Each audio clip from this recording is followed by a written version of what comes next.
असतो मा सद्गमय तमसो मा ज्योतिर्गमय मृत्योर्मा अमृतं गमय। ॐ शान्ति शान्ति ಶಾಂತಿ।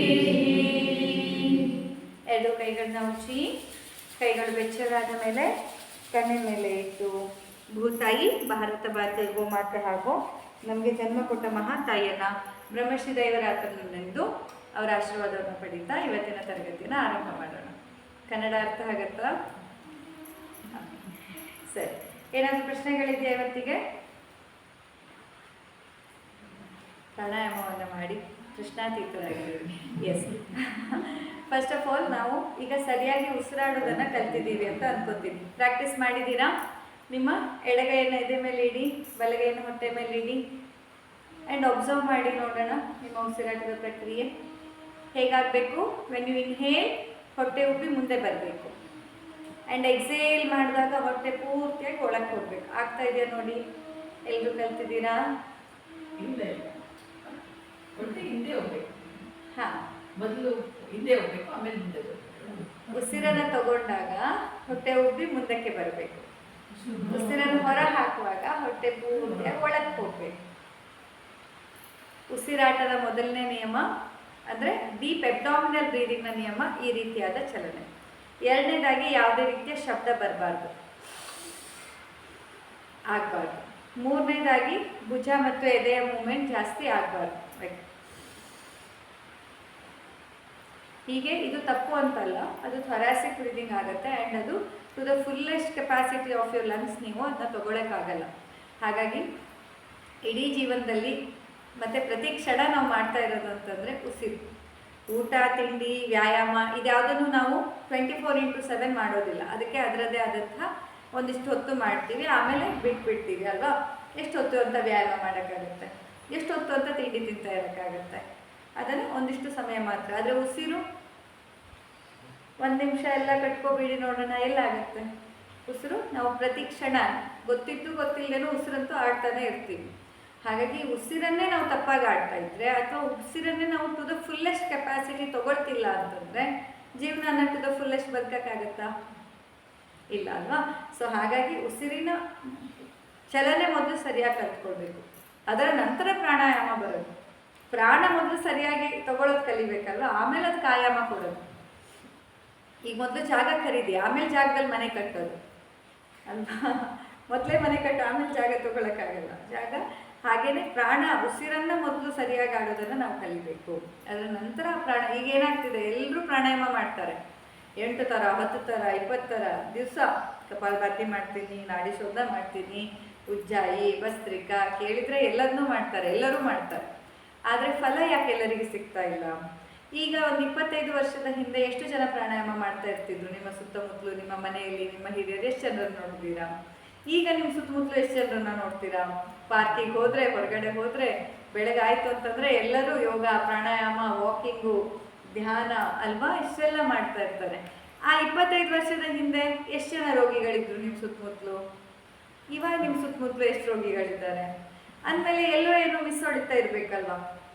ಈಗ ಅವಾಗಕ್ಕಿಂತ ಈಗ ನಮಗೆ ಹೆಲ್ತ್ ಕಾನ್ಷಿಯಸ್ನೆಸ್ ಹೆಚ್ಚಾಗಿದೆ, ಅವಾಗಕ್ಕಿಂತ ಈಗ ನಮ್ಮಲ್ಲಿ ಅರಿವು ಹೆಚ್ಚಾಗಿದೆ, ಕ್ವಾಲಿಫಿಕೇಷನ್ ಹೆಚ್ಚಾಗಿದೆ, ವಿದ್ಯೆ ಪಡ್ಕೊಂಡಿದ್ದೀವಿ, ಜ್ಞಾನ ಪಡ್ಕೊಂಡಿದ್ದೀವಿ ಆ್ಯಂಡ್ ಫೆಸಿಲಿಟೀಸ್ ಹೆಚ್ಚಾಗಿದೆ. ಆಗ ಎಲ್ಲ ಹೇಗಿತ್ತು ಫೆಸಿಲಿಟಿ, ಈಗ ಹೇಗಿದೆ? ಇಷ್ಟೆಲ್ಲ ಹೆಚ್ಚಾಗಿದೆ, ಆದರೆ ಆರೋಗ್ಯ ಮಾತ್ರ ಕಡಿಮೆ ಆಗಿದೆ. ಎಲ್ಲಿ ತಪ್ಪಾಗ್ತಾ ಇದೆ? ಎಲ್ಲೋ ಒಂದು ಕಡೆ ಮಿಸ್ ಹೊಡಿತಾ ಇದೆ. ಅದರಲ್ಲಿ ಮೊದಲನೇ ಸ್ಟೆಪ್ಪು ಉಸಿರು.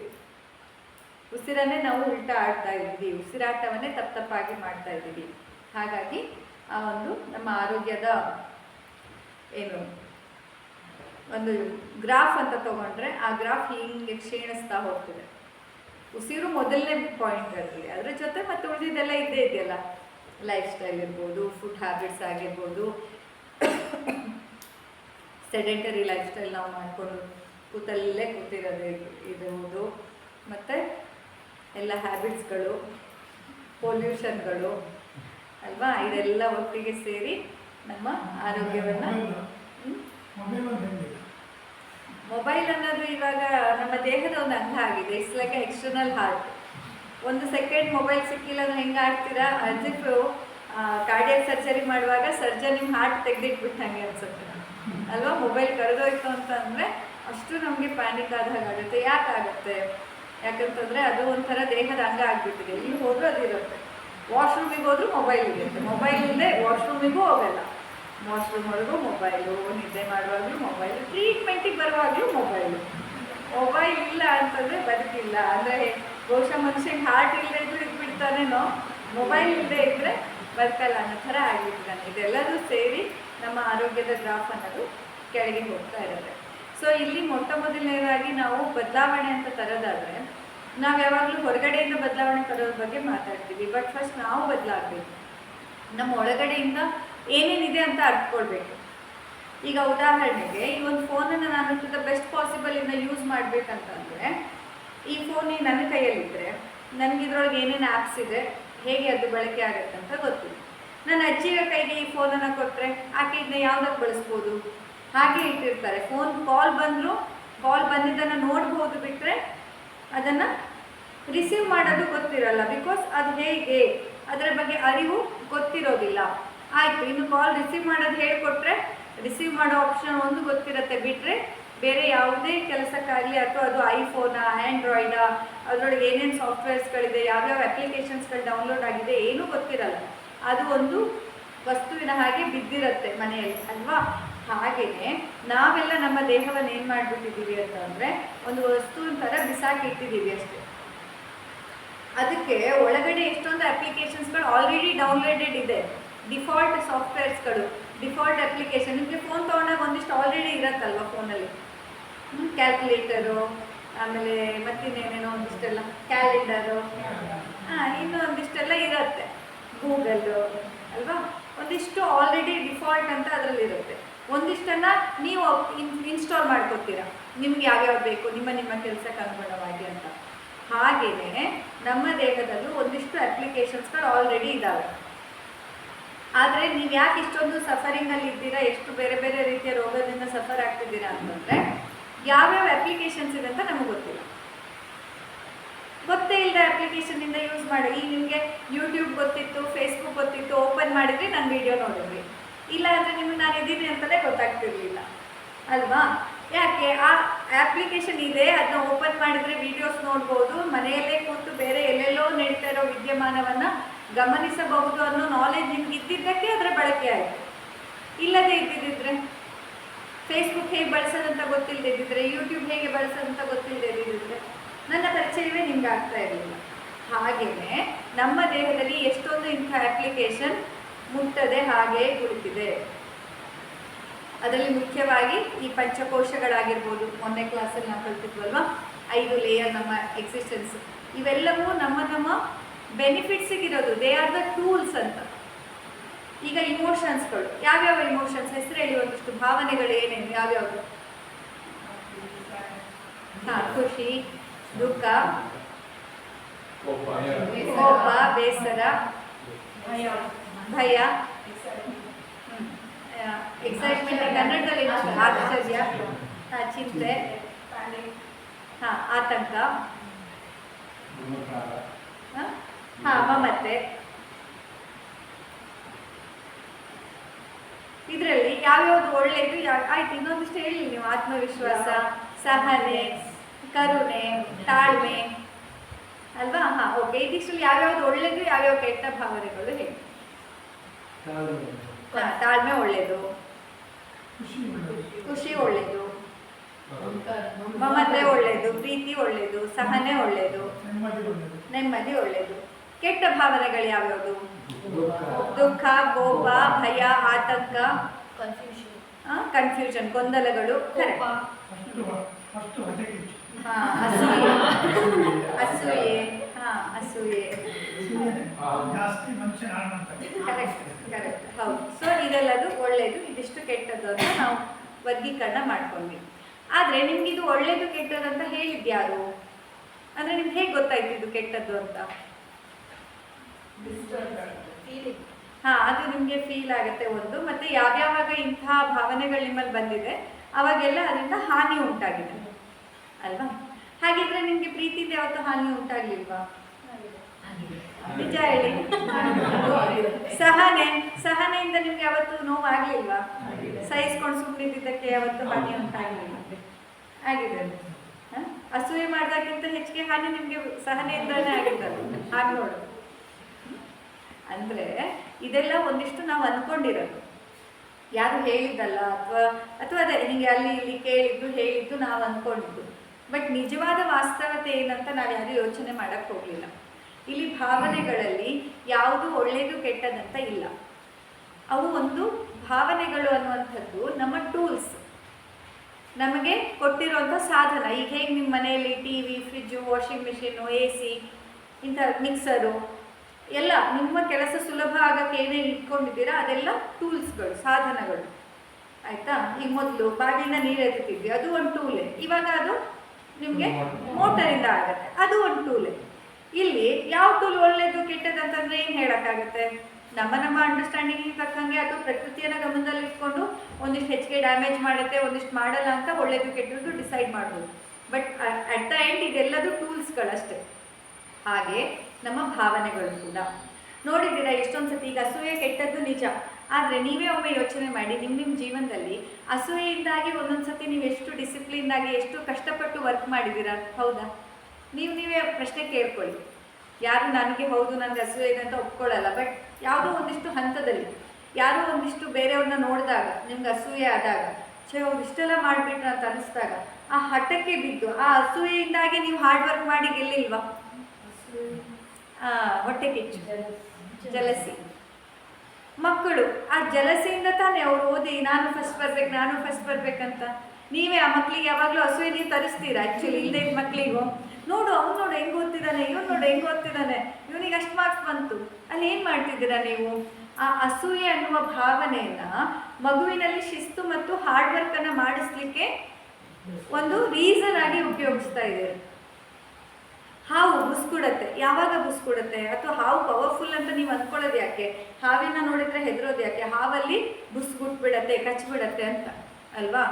ಆದರೆ ಹಾವು ಯಾವಾಗ ಬುಸ್ಕೊಡತ್ತೆ ಗೊತ್ತಾ? ಅದಕ್ಕೆ ಭಯ ಆದಾಗ. ಸುಮ್ಮನೆ ಹಾವು ಕಾಡಲ್ಲಿ ಹಿಡ್ಕೊಂಡು ಹೋಗ್ತಾ ಇರೋ ಬುಸ್ಕೊಡಲ್ಲ. ಯಾರೋ ಅದನ್ನು ಹತ್ತಿರದಲ್ಲಿ ಅದಕ್ಕೆ ತೊಂದರೆ ಕೊಡ್ಬೋದು, ಅದಕ್ಕೆ ಹಾನಿ ಆಗ್ಬೋದು. ಅಥವಾ ನಾವು ನಮ್ಮಂಥ ಮನುಷ್ಯರು ಸಡನ್ ಆಗಿ ಎದುರುಗಡೆ ಹೋಗ್ಬಿಟ್ರೆ ನಮ್ಮಿಂದ ಅದಕ್ಕೆ ಹಾನಿ ಆಗ್ಬೋದು ಅಂತ ಅನ್ನಿಸ್ದಾಗ ಅದೇನು ಮಾಡುತ್ತೆ? ಹೆಡೆ ಎತ್ತಿ ಕೋಪವನ್ನು ತೋರಿಸುತ್ತೆ. ಆದರೆ ಆ ಕೋಪ ತೋರಿಸ್ಲಿಕ್ಕೆ ಕಾರಣ ಏನು? ಹಿಂದ್ಗಡೆ ಇರುವಂತಹ ಭಯ. ಆ ಭಯ ಅನ್ನೋ ಭಾವನೆಯಿಂದ ಅದು ಕೋಪವನ್ನು ತೋರಿಸುತ್ತೆ. ಆ ಕೋಪದಿಂದ ತನ್ನ ಜೀವ ಉಳಿಸ್ಕೊಳ್ಳುತ್ತೆ. ಅಂದಮೇಲೆ ಇಲ್ಲಿ ಭಯ ಮತ್ತೆ ಕೋಪ ಒಳ್ಳೇದಾಯ್ತಾ ಕೆಟ್ಟದಾಯ್ತಾ? ಒಳ್ಳೇದೇ ಆಯ್ತಾ? ಸಂದರ್ಭಾನುಸಾರ. ಅಂದ್ರೆ ಆಕ್ಚುಲ್ ಆಗಿ ಹೇಳೋದಾದ್ರೆ ಪ್ರತಿ ಭಾವನೆಗಳು ಕೂಡ ಪ್ರತಿ ಭಾವನೆನೂ ನಿಮಗೆ ಕೊಟ್ಟಿರೋದು, ನಿಮ್ಮಲ್ಲಿ ಇನ್ಸ್ಟಾಲ್ ಮಾಡಿರೋದು ನಿಮಗೆ ಒಳ್ಳೇದಾಗಲಿ ಅಂತ. ಅದನ್ನು ನೀವು ನಿಮ್ಮ ಜೀವನವನ್ನು ಇನ್ನಷ್ಟು ಬೆಟರ್ ಮಾಡ್ಕೊಳ್ಳೋಕ್ಕೆ ಉಪಯೋಗಿಸ್ಕೊಳ್ಳಿ ಅಂತ. ಎಲ್ಲೆಲ್ಲ ಅಗತ್ಯ ಇದೆಯೋ ಅಲ್ಲಲ್ಲಿ ನೀವು ಅದೆಲ್ಲ ಭಾವನೆಯನ್ನು ಬಳಸ್ಬೋದು. ಅಂದರೆ ನಾನು ತುಂಬ ಒಳ್ಳೆಯವಳಾದರೆ ನನಗೆ ಕೋಪನೇ ಬರೋದಿಲ್ಲ, ಹಾಗೇನಿಲ್ಲ. ನನಗೆ ತುಂಬ ಒಳ್ಳೆಯವಳಾದರೆ ನನಗೆ ಬೇಜಾರೇ ಆಗೋದಿಲ್ಲ, ನಂಗೆ ಅಳುನೇ ಬರೋದಿಲ್ಲ, ಹಾಗೇನೂ ಇಲ್ಲ. ಎಲ್ಲ ಭಾವನೆಗಳು ಬರ್ಬೋದು. ಆದರೆ ಆ ಭಾವನೆಗಳು ನಿಮ್ಮ ಕಾನ್ಷಿಯಸ್ ಡಿಸಿಷನ್ ಆಗಿರಬೇಕು. ಭಾವನೆ ನಿಮ್ಮನ್ನು ಕುಣಿಸ್ಬಾರ್ದು. ನಿಮಗೆ ಗೊತ್ತಿರಬೇಕು ಯಾವಾಗ ಯಾವ ಸನ್ನಿವೇಶದಲ್ಲಿ ಯಾವ ಭಾವನೆಗಳು. ಈಗ ಮನೆಯಲ್ಲಿ ಇರೋ TV, ಫ್ರಿಜ್ಜು, ವಾಷಿಂಗ್ ಮಿಷಿನ್ಗಳು ಔಪನ್ಸಿ ಬಂದಂಗೆ ವರ್ಕ್ ಮಾಡೋಕ್ಕೆ ಸ್ಟಾರ್ಟ್ ಮಾಡಿದ್ರೆ, ಈಗ ನಿಮಗೆ ಗ್ರೈಂಡರ್ ಬೇಕಾದಾಗ ಅದು ವರ್ಕ್ ಆಗಲ್ಲ, ಆಯಿತಾ? ಅದು ತಿರುಗೋ ಹೊತ್ತಿಗೆ ನೋಡಿ, ಈಗ ತಿರುಗ್ತಾ ಇದೆ, ಹೋಗಿ ದೋಸೆ ಬೀಸ್ಬೇಕನ್ನೋ ಪರಿಸ್ಥಿತಿ ಬಂದರೆ ನಾಳೆ ಏನಾಗ್ಬೋದು? TV ಅದು ನಿಮಗೆ ಬೇಕಾದಾಗ ಆನ್ ಆಗಲ್ಲ, ಅದಕ್ಕೆ ಬೇಕಾದಾಗ ಆನ್ ಆಗುತ್ತೆ. ಅವಾಗ ಕೂತ್ಕೊಂಡು ನೀವು TV ನೋಡ್ಬೇಕಂತಂದರೆ ಹೇಗೆ ಅನಿಸುತ್ತೆ? ಹಾಸ್ಯಾಸ್ಪದ ಅನಿಸುತ್ತೆ. ಆದರೆ ಜೀವನದಲ್ಲಿ ನಾವು ಅದನ್ನೇ ಮಾಡ್ತಾ ಇದ್ದೇವೆ. ಜೀವನದಲ್ಲಿ ನಾವೇನು ಮಾಡ್ತಾ ಇದ್ದೀವಿ? ಆ ಭಾವನೆಗಳು ಬಂದಾಗ ನೀವು ಕುಣಿತಿದ್ದೀರ. ಈಗ ನಂಗೆ ಕೋಪ ಬಂದಿದೆ, ನಂಗೆ ಕೋಪ ಬಂದಾಗ ಹಿಂಗೆ ಆಡೋದು. ಯಾಕೆ ಆಡ್ತಿದ್ದೀರಾ? ಕೋಪ ಯಾಕೆ ನಿಮ್ಮನ್ನು ಆಡಿಸ್ಬೇಕು? ಅಷ್ಟು ದುರ್ಬಲಲ್ಲ ನಾವು ಹಾಗಿದ್ರೆ. ನಂಗೆ ಅಳು ಬಂದಿದೆ, ನಾನು ಡಿಪ್ರೆಸ್ ಆಗಿದ್ದೀನಿ, ನಾನೇನು ಮಾಡಲ್ಲ ಈಗ ಅಂದರೆ ಆ ಅಳು ನಿಮ್ಮನ್ನು ಕುಣಿಸ್ತಾ ಇದೆ. ಆ ಎಲ್ಲ ಭಾವನೆಗಳನ್ನು ನಿಮ್ಮ ಜೀವನವನ್ನು ನೀವು ಅಪ್ಲಿಫ್ಟ್ ಮಾಡ್ಕೊಳ್ಳೋಕ್ಕೆ ಬಳಸಬೇಕು. ನಿಮ್ಮ ಜೀವನದಲ್ಲಿ ಇನ್ನಷ್ಟು ಶಿಸ್ತನ್ನು, ಇನ್ನಷ್ಟು ಯಶಸ್ಸನ್ನು ಗಳಿಸಲಿಕ್ಕೆ ನಿಮಗೆ ಕೊಟ್ಟಿರೋದು. ಹೇಗೆ ಅಂತಂದರೆ ಈ ಮಕ್ಕಳಿಗೋಸ್ಕರ ನೀವು ಫೋನು ಟ್ಯಾಬ್ ಎಲ್ಲ ಕೊಡಿಸಿರ್ತೀರ ಈ ಕೋವಿಡ್ ಟೈಮಲ್ಲೆಲ್ಲ. ಯಾಕೆ? ಅವರ ಎಜುಕೇಷನಿಗೆ ತೊಂದರೆ ಆಗದೆ ಇರಲಿ, ಸ್ಕೂಲಿ ರಜೆ ಇದ್ದರೂ ಮಕ್ಕಳು ಕಲ್ತ್ಕೊಳ್ಳಿ ಅಂತ. ಆದರೆ ಆ ಮಕ್ಕಳನ್ನ ಯಾವುದಕ್ಕೆ ಉಪಯೋಗಿಸ್ತಾರೆ ಅನ್ನೋದು ಅದು ಒಳ್ಳೆಯದ ಕೆಟ್ಟದನ್ನ ನಿರ್ಧಾರ ಮಾಡೋದು. ಅದನ್ನು ಸಂಪೂರ್ಣವಾಗಿ ನೀವು ನಿಮ್ಮ ಅಭಿವೃದ್ಧಿಗಾಗಿ ಆ ಮಗು ಬಳಸ್ಕೊಂಡ್ರೆ ಆ ಮಗುವಿಗೆ ಅದರಿಂದ ಒಳ್ಳೆಯದಾಗಿರುತ್ತೆ. ಬೇರೆದಕ್ಕೆ ದುಶ್ಚಟಗಳಿಗೆ ಬಲಿಯಾದರೆ ಅದೇ ಐಪ್ಯಾಡಿಂದ ಅದೇ ಒಂದು ಫೋನಿಂದ ಆ ಮಗುವಿಗೆ ತೊಂದರೆಯೂ ಆಗಿರುತ್ತೆ, ಕಷ್ಟನೂ ಆಗಿರುತ್ತೆ. ಭಾವನೆಗಳು ಕೂಡ ಹಾಗೆ. ಭಾವನೆ ಒಂದು ಉದಾಹರಣೆ. ಹಾಗೆ ನಮ್ಮೊಳಗಿರೋ ಶಕ್ತಿಯ ಹರಿವು, ಪ್ರಾಣ ಚೈತನ್ಯ ಅನ್ನುವಂಥದ್ದು. ಈ ಪ್ರಾಣಾಯಾಮ ಅಂತ ಮಾಡ್ತೀರ ಅಂದಾಗ ಪ್ರಾಣ ಅಂದರೆ ಏನಂತ ಗೊತ್ತಿರಬೇಕಲ್ವಾ? ಪ್ರಾಣ ಅಂತಂದರೆ ಒಂದು ಕರೆಂಟ್ ಇದ್ದ ಹಾಗೆ, ಆಯಿತಾ? ಹೇಗೆ ನಮ್ಮೆಲ್ಲರ ಈಗ ಮನೆಯಲ್ಲಿರುವಂತಹ ಈ ಬಲ್ಬ್ಗಳು ಉರಿಬೇಕಂತಂದರೆ ಅಲ್ಲಿ ಕರೆಂಟ್ ಇರಬೇಕು. ಕರೆಂಟ್ ಇಲ್ಲ ಅಂದರೆ ಇದು ಉರಿಯೋದಿಲ್ಲ ಅಲ್ವಾ? ಹಾಗೆಯೇ ನಾವು ಜೀವಂತವಾಗಿದ್ದೀವಿ ಅಂತ ಗೊತ್ತಾಗೋದು ನಮ್ಮೊಳಗೆ ಪ್ರಾಣ ಇದ್ದಾಗ. ಆದರೆ ಇದ್ದಂಥ ಪ್ರಾಣವನ್ನು ನಾವು ಹೇಗೆ ಉಪಯೋಗಿಸ್ಕೊತಾ ಇದ್ದೀವಿ? ಮನೆಯಲ್ಲಿ ಕರೆಂಟ್ ಇದೆ ಅಂತ ನೀವೆಲ್ಲ ಕಡೆ ಹಚ್ಚಿ ಇಟ್ಬಿಡ್ತೀರಾ? ಟಿ ವಿ, ಫ್ರಿಜ್ಜು ಅಥವಾ ಇದು ಏನದು ಲೈಟ್ಸ್ಗಳು, ಫ್ಯಾನು, ಇಸ್ತ್ರಿ ಪೆಟ್ಟಿಗೆ ಎಲ್ಲ ಹಚ್ಚಿಟ್ಬಿಡ್ತೀರಾ? ನಿಮಗೆ ಹೇಗೂ ಇದೆ ಕರೆಂಟ್ ಅಂತ. ಫ್ರೀ ಇದ್ರೂ ಹಾಗೆ ಮಾಡೋದು ತಪ್ಪೆ. ಫ್ರೀ ಇದ್ರೂ ಹಾಗೆ ಮಾಡೋದು ತಪ್ಪೆ. ಫಸ್ಟ್ ಆಫ್ ಆಲ್ ಫ್ರೀ ತಗೊಳ್ಳೋದೇ ತಪ್ಪು, ಅಪರಿಗ್ರಹ. ಫ್ರೀಯನ್ನ ನಾವು ನೋಡಿ ನೆನಪಲ್ಲಿ ಇಟ್ಕೊಳ್ಳಿ. ನಾವು ಭಾರತೀಯರು ಎಷ್ಟು ಸ್ಟ್ರಾಂಗ್ ರೂಟ್ಸನ್ನು ಇಟ್ಕೊಂಡಿರೋರು ಅಂತ ಅಂದರೆ, ಒಂದು ಮನೆಗೆ ನಾಮಕರಣಕ್ಕೆ ನಿಮ್ಮನ್ನು ಕರೆದ್ರೆ ಆ ನಾಮಕರಣದಿಂದ ಊಟನೂ ನೀವು ಪುಕ್ಕಟೆ ತಿಂದು ಬರಲ್ಲ, ಕೈಯಲ್ಲೊಂದು ಗಿಫ್ಟ್ ತೊಗೊಂಡು ಹೋಗ್ತೀರಾ. ಅಷ್ಟು ಬಿಡಿ, ಒಬ್ಬ ರೋಗಿ ಇದ್ದಾನೆ, ಆ ರೋಗಿ ಮಾತಾಡ್ಸಕ್ಕೆ ಹೋದ್ರೆ ನೀವು ಸುಮ್ಮನೆ ಹೋಗಲ್ಲ, ಏನಾದರೂ ಒಂದು ಹಣ್ಣನ್ನೋ ಇನ್ನೊಂದೋ ತಗೊಂಡು ಅಲ್ಲಿಗೆ ಹೋಗಿ ಬರೋದು. ಯಾಕೆ ಈ ವ್ಯಾಲ್ಯೂ? ಅಲ್ಲಿ ಮಾತಾಡ್ಸಕ್ಕೆ ಹೋದಾಗ ಅವ್ರು ನಿಮ್ಗೆ ಏನಾದರೂ ಕುಡಿಯೋಕ್ಕೆ ಕೊಟ್ಟರೆ, ತಿನ್ನಕ್ಕೆ ಕೊಟ್ಟರೆ ಅವರ ಋಣ ನಿಮ್ಮ ಮೇಲೆ ಇರಬಾರದು ಅನ್ನುವಂತಹ ಅಷ್ಟು ಕ್ಯಾಲ್ಕುಲೇಟಿವ್ ನಾವೆಲ್ಲ. ನಮ್ಮ ರೂಟ್ಸ್ ಅಷ್ಟು ಸ್ಟ್ರಾಂಗ್ ಆಗಿರೋವಂಥದ್ದು. ಇದು ಯೋಗದಲ್ಲಿ ಕೂಡ ಅಷ್ಟಾಂಗ ಯೋಗ ಮೊನ್ನೆ ಹೇಳ್ತಾ ಇದ್ನಲ್ಲ, 8 ಸ್ಟೆಪ್ಸ್ ಇದೆ ಅಂತ. ಆ 8 ಸ್ಟೆಪ್ಸಲ್ಲಿ ಯಮದಲ್ಲಿ ಅಹಿಂಸಾ, ಸತ್ಯಮಾಸ್ತೇಯಂ, ಬ್ರಹ್ಮಚರ್ಯ, ಅಪರಿಗ್ರಹ. ಈ ಅಪರಿಗ್ರಹ ಅಂತಂದರೆ ಏನನ್ನು, ಒಂದು ಥಾಟನ್ನು ಆಗಿರ್ಬೋದು. ಈಗ ಅದಕ್ಕೆಲ್ಲ ಪೇಟೆಂಟ್ ಬಂದಿದೆ, ಐಡಿಯಾಸಿಗೂ ನೀವು ಪೇಟೆಂಟ್ ತೊಗೋಬೋದು. ಆಯುರ್ವೇದದಲ್ಲಿ, ಯೋಗಶಾಸ್ತ್ರದಲ್ಲಿಯೂ ಕೂಡ ಭಾರತದಲ್ಲಿ ಮೊದಲಿಂದನೂ ಹೇಳಿದ್ದು, ಅದು ಒಂದು ಯೋಚನೆ ಆಗಿರ್ಬೋದು, ಅದು ಒಂದು ವಸ್ತು ಆಗಿರ್ಬೋದು, ಅಥವಾ ಒಂದು ತುತ್ತು ಅನ್ನ ಆಗಿರ್ಬೋದು, ಅಥವಾ 1 ಇಂಚು 1 ತುತ್ತು ಉಪ್ಪಾಗಿರ್ಬೋದು, ಯಾವುದೇ. ಆ ಉಪ್ಪಿನ ಋಣ ನನಗೆ ಬೇಡ ಅಂತೆಲ್ಲ ಕೇಳಿರ್ತೀರ ಅಲ್ವಾ? ಈ ಯಾವುದರದ್ದು ಯಾರಿಂದನೂ ಫ್ರೀಯಾಗಿ ನಾವು ತಗೊಳ್ಬಾರ್ದು. ಅದು ನಮ್ಮ ರೂಟ್ಸ್, ಅದು ನಮ್ಮ ತತ್ವ ಸಿದ್ಧಾಂತ. ಅದರಿಂದಾನೇ ನಮ್ಮ ಭಾರತೀಯರು ಇಷ್ಟು ಯಶಸ್ಸನ್ನು ಪಡೆಯೋಕ್ಕೆ ಸಾಧ್ಯ ಆಗಿದ್ದು. ಬರ್ತಾ ಬರ್ತಾ ಇವಾಗ ಹೆಂಗಾಗಿದೆ ಅಂತಂದರೆ, ಆ ಡಿಸ್ಕೌಂಟ್ ಸೇಲ್ಸ್ ಅದು ಇದು ಎಲ್ಲ ನಾವು ನೋಡಿ ಈಗಂತೂ ಕೆಲವೊಂದಿಷ್ಟು ಫ್ರೀ ಕೊಡೋದು ಪಾಲಿಸೀಸ್ ಎಲ್ಲ ನೋಡಿ ನಾವು ನಮ್ಮ ತತ್ವ ಸಿದ್ಧಾಂತದಿಂದ ದೂರ ಹೋಗ್ತಾ ಇದ್ದೀವಿ. ಅಲ್ಲಿಂದನೇ ನಮ್ಮ ಡೌನ್ಫಾಲ್ ಸ್ಟಾರ್ಟ್ ಆಗೋದು. ಯಾಕಂದರೆ ವ್ಯಕ್ತಿಗೆ ಯಾವಾಗ ಏನು ಸುಲಭಕ್ಕೆ ಸಿಗುತ್ತೆ ಅಂದರೆ ವ್ಯಾಲ್ಯೂ ಇಲ್ಲ. ಈ ನಿನ್ನೆ ಒಂದು ಇದು ಓದ್ತಾ ಇದ್ದೆ, ಒಂದು ರಿಸರ್ಚ್ ಸ್ಟಡಿಯನ್ನು, ಅಂದರೆ ರಿಸರ್ಚ್ ಸ್ಟಡಿ ಅಲ್ಲ, ಒಂದು ಸೋಷಿಯಲ್ ಎಕ್ಸ್ಪೆರಿಮೆಂಟನ್ನು ಮಾಡ್ತಾರೆ ಅವರು. ಸೋಷಿಯಲ್ ಎಕ್ಸ್ಪೆರಿಮೆಂಟಲ್ಲಿ ಏನು ಮಾಡ್ತಾರೆ ಅಂತಂದರೆ, ಒಂದು ಸೆಟ್ ಆಫ್ ಪೀಪಲಿಗೆ ಒಂದು ಕಡೆ ಎಲ್ಲ ಒಂದು ವೈನನ್ನು ಕುಡಿಯೋಕ್ಕೆ ಕೊಡ್ತಾರೆ. ಇದು ಫಾರಿನಲ್ಲಿ ಆಗಿರೋದು. ಈಗ ಇಂಡಿಯಾದಲ್ಲಾದರೂ ಆಶ್ಚರ್ಯ ಇಲ್ಲ ಬಿಡಿ. ವೈನನ್ನು ಕುಡಿಯೋಕ್ಕೆ ಕೊಡ್ತಾರೆ. ಅದೆಷ್ಟು? ಒಂದು $90 ಎಕ್ಸ್ಪೆನ್ಸಿವ್ ಒಂದು ವೈನನ್ನು ಕುಡಿಯೋಕ್ಕೆ ಒಂದು ಸೆಟ್ ಆಫ್ ಪೀಪಲಿಗೆ ಕೊಡ್ತಾರೆ ಫಸ್ಟು. ಹಾಗೆಯೇ ಇನ್ನೊಂದು ಸೆಟ್ ಆಫ್ ಪೀಪಲಿಗೆ $10 ತುಂಬ ಚೀಪಾಗಿರೋದನ್ನು ಕುಡಿಯೋಕ್ಕೆ ಕೊಡ್ತಾರೆ. ಇಬ್ಬರು ನೋಡಿ ಟೇಸ್ಟ್ ಹೇಗಿದೆ ಅಂತೆಲ್ಲ ಹೇಳಿದಾಗ ಇಬ್ಬರು ಓಕೆ ಚೆನ್ನಾಗಿದೆ ಪರವಾಗಿಲ್ಲ ಅಂತಲೇ ಹೇಳ್ತಾರೆ.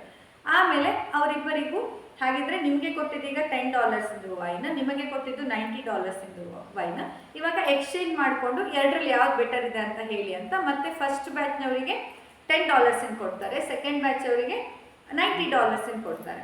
ಸೊ ಇದರ ಸ್ಟಡಿಯಲ್ಲಿ ಇಬ್ಬರದ್ದು ಒಂದು ಸೋಷಿಯಲ್ ಎಕ್ಸ್ಪೆರಿಮೆಂಟಲ್ಲಿ ರಿಸಲ್ಟ್ ಏನು ಬರುತ್ತೆ ಅಂತಂದರೆ, ಫಸ್ಟ್ ಇವರು ಹೇಳ್ತಾರೆ, ನಾವು ಫಸ್ಟ್ ಕೊಟ್ಟಿದ್ದೆ ತುಂಬ ಚೆನ್ನಾಗಿತ್ತು, ತುಂಬ ಅದು ಸ್ಟ್ಯಾಂಡರ್ಡ್ ಆಗಿತ್ತು, ಟೇಸ್ಟ್ ಚೆನ್ನಾಗಿತ್ತು, ಆ್ಯಂಡ್ ವಿ ಕುಡ್ ಫೀಲ್ ಅದು ಒಂದು ಏನು ಸುಪ್ರೀಂ ಅದರದ್ದು ವ್ಯಾಲ್ಯೂ ಏನಿದೆ ಅದು ನಮಗೆ ಗೊತ್ತಾಗ್ತಾ ಇತ್ತು ಡಿಫ್ರೆನ್ಸ್ ಅಂತ ಹೇಳಿದ್ರು. ಹಾಗೆ ಇಲ್ಲಿ ಎರಡನೇ ಬ್ಯಾಚ್ನವರು ಹೇಳಿದರು, ಫಸ್ಟ್ ಕೊಟ್ಟಿದ್ದು ತುಂಬಾ ಚೀಪ್ ಅಂತ ಅನ್ನಿಸ್ತಾ ಇತ್ತು, ಆ್ಯಂಡ್ ಸೆಕೆಂಡ್ ಒನ್ದು ತುಂಬಾ ಬೆಟರ್ ಇತ್ತು, ಇದಕ್ಕಿಂತ ಎಷ್ಟೋ ಪಟ್ಟು ಚೆನ್ನಾಗಿತ್ತು, ತುಂಬ ಬೆಸ್ಟ್ ಅಂತ. ಎರಡೂ ಕಡೆಯಲ್ಲಿ 90% ಆಫ್ ದ ಪೀಪಲ್ ಏನಂತ ಹೇಳ್ತಾರೆ ಅಂತಂದರೆ, $90 ಕೊಟ್ಟು ನಾವು ತೊಗೊಂಡಿದ್ದೇನೆ, ಆ ವ್ಯಾಲ್ಯೂ ಏನಿತ್ತು ಅದು ಚೆನ್ನಾಗಿತ್ತು.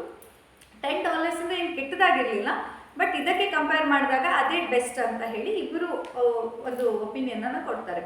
ಆಮೇಲೆ ಲಾಸ್ಟಲ್ಲಿ ಅದನ್ನ ಡಿಸ್ಕ್ಲೋಸ್ ಮಾಡ್ತಾರೆ. ಎರಡು ಬ್ಯಾಚಲ್ಲಿ ಕೊಟ್ಟಿರೋದು ಒಂದೇ ವೈನ್, ಅಂದರೆ $90 ಅಂತ ಹೇಳಿದ್ದು $10 ಅಂತ ಹೇಳಿದ್ದು. ಆಮೇಲೆ ಅದನ್ನು ಕಂಟೈನರ್ನ ತೆಗೆದಾಗ ಎರಡೂ ಕೂಡ ಒಂದೇ ಕಂಟೈನರಿಂದ ತೆಗೆದುಕೊಟ್ಟಿದ್ದಾಗಿರುತ್ತೆ. ಹೇಳಿದ ಲೇಬಲಿಂಗ್ ಮಾತ್ರ, ಹೇಳಿದ ವಿಷಯ ಮಾತ್ರ ಬದಲಾಗಿರುತ್ತೆ.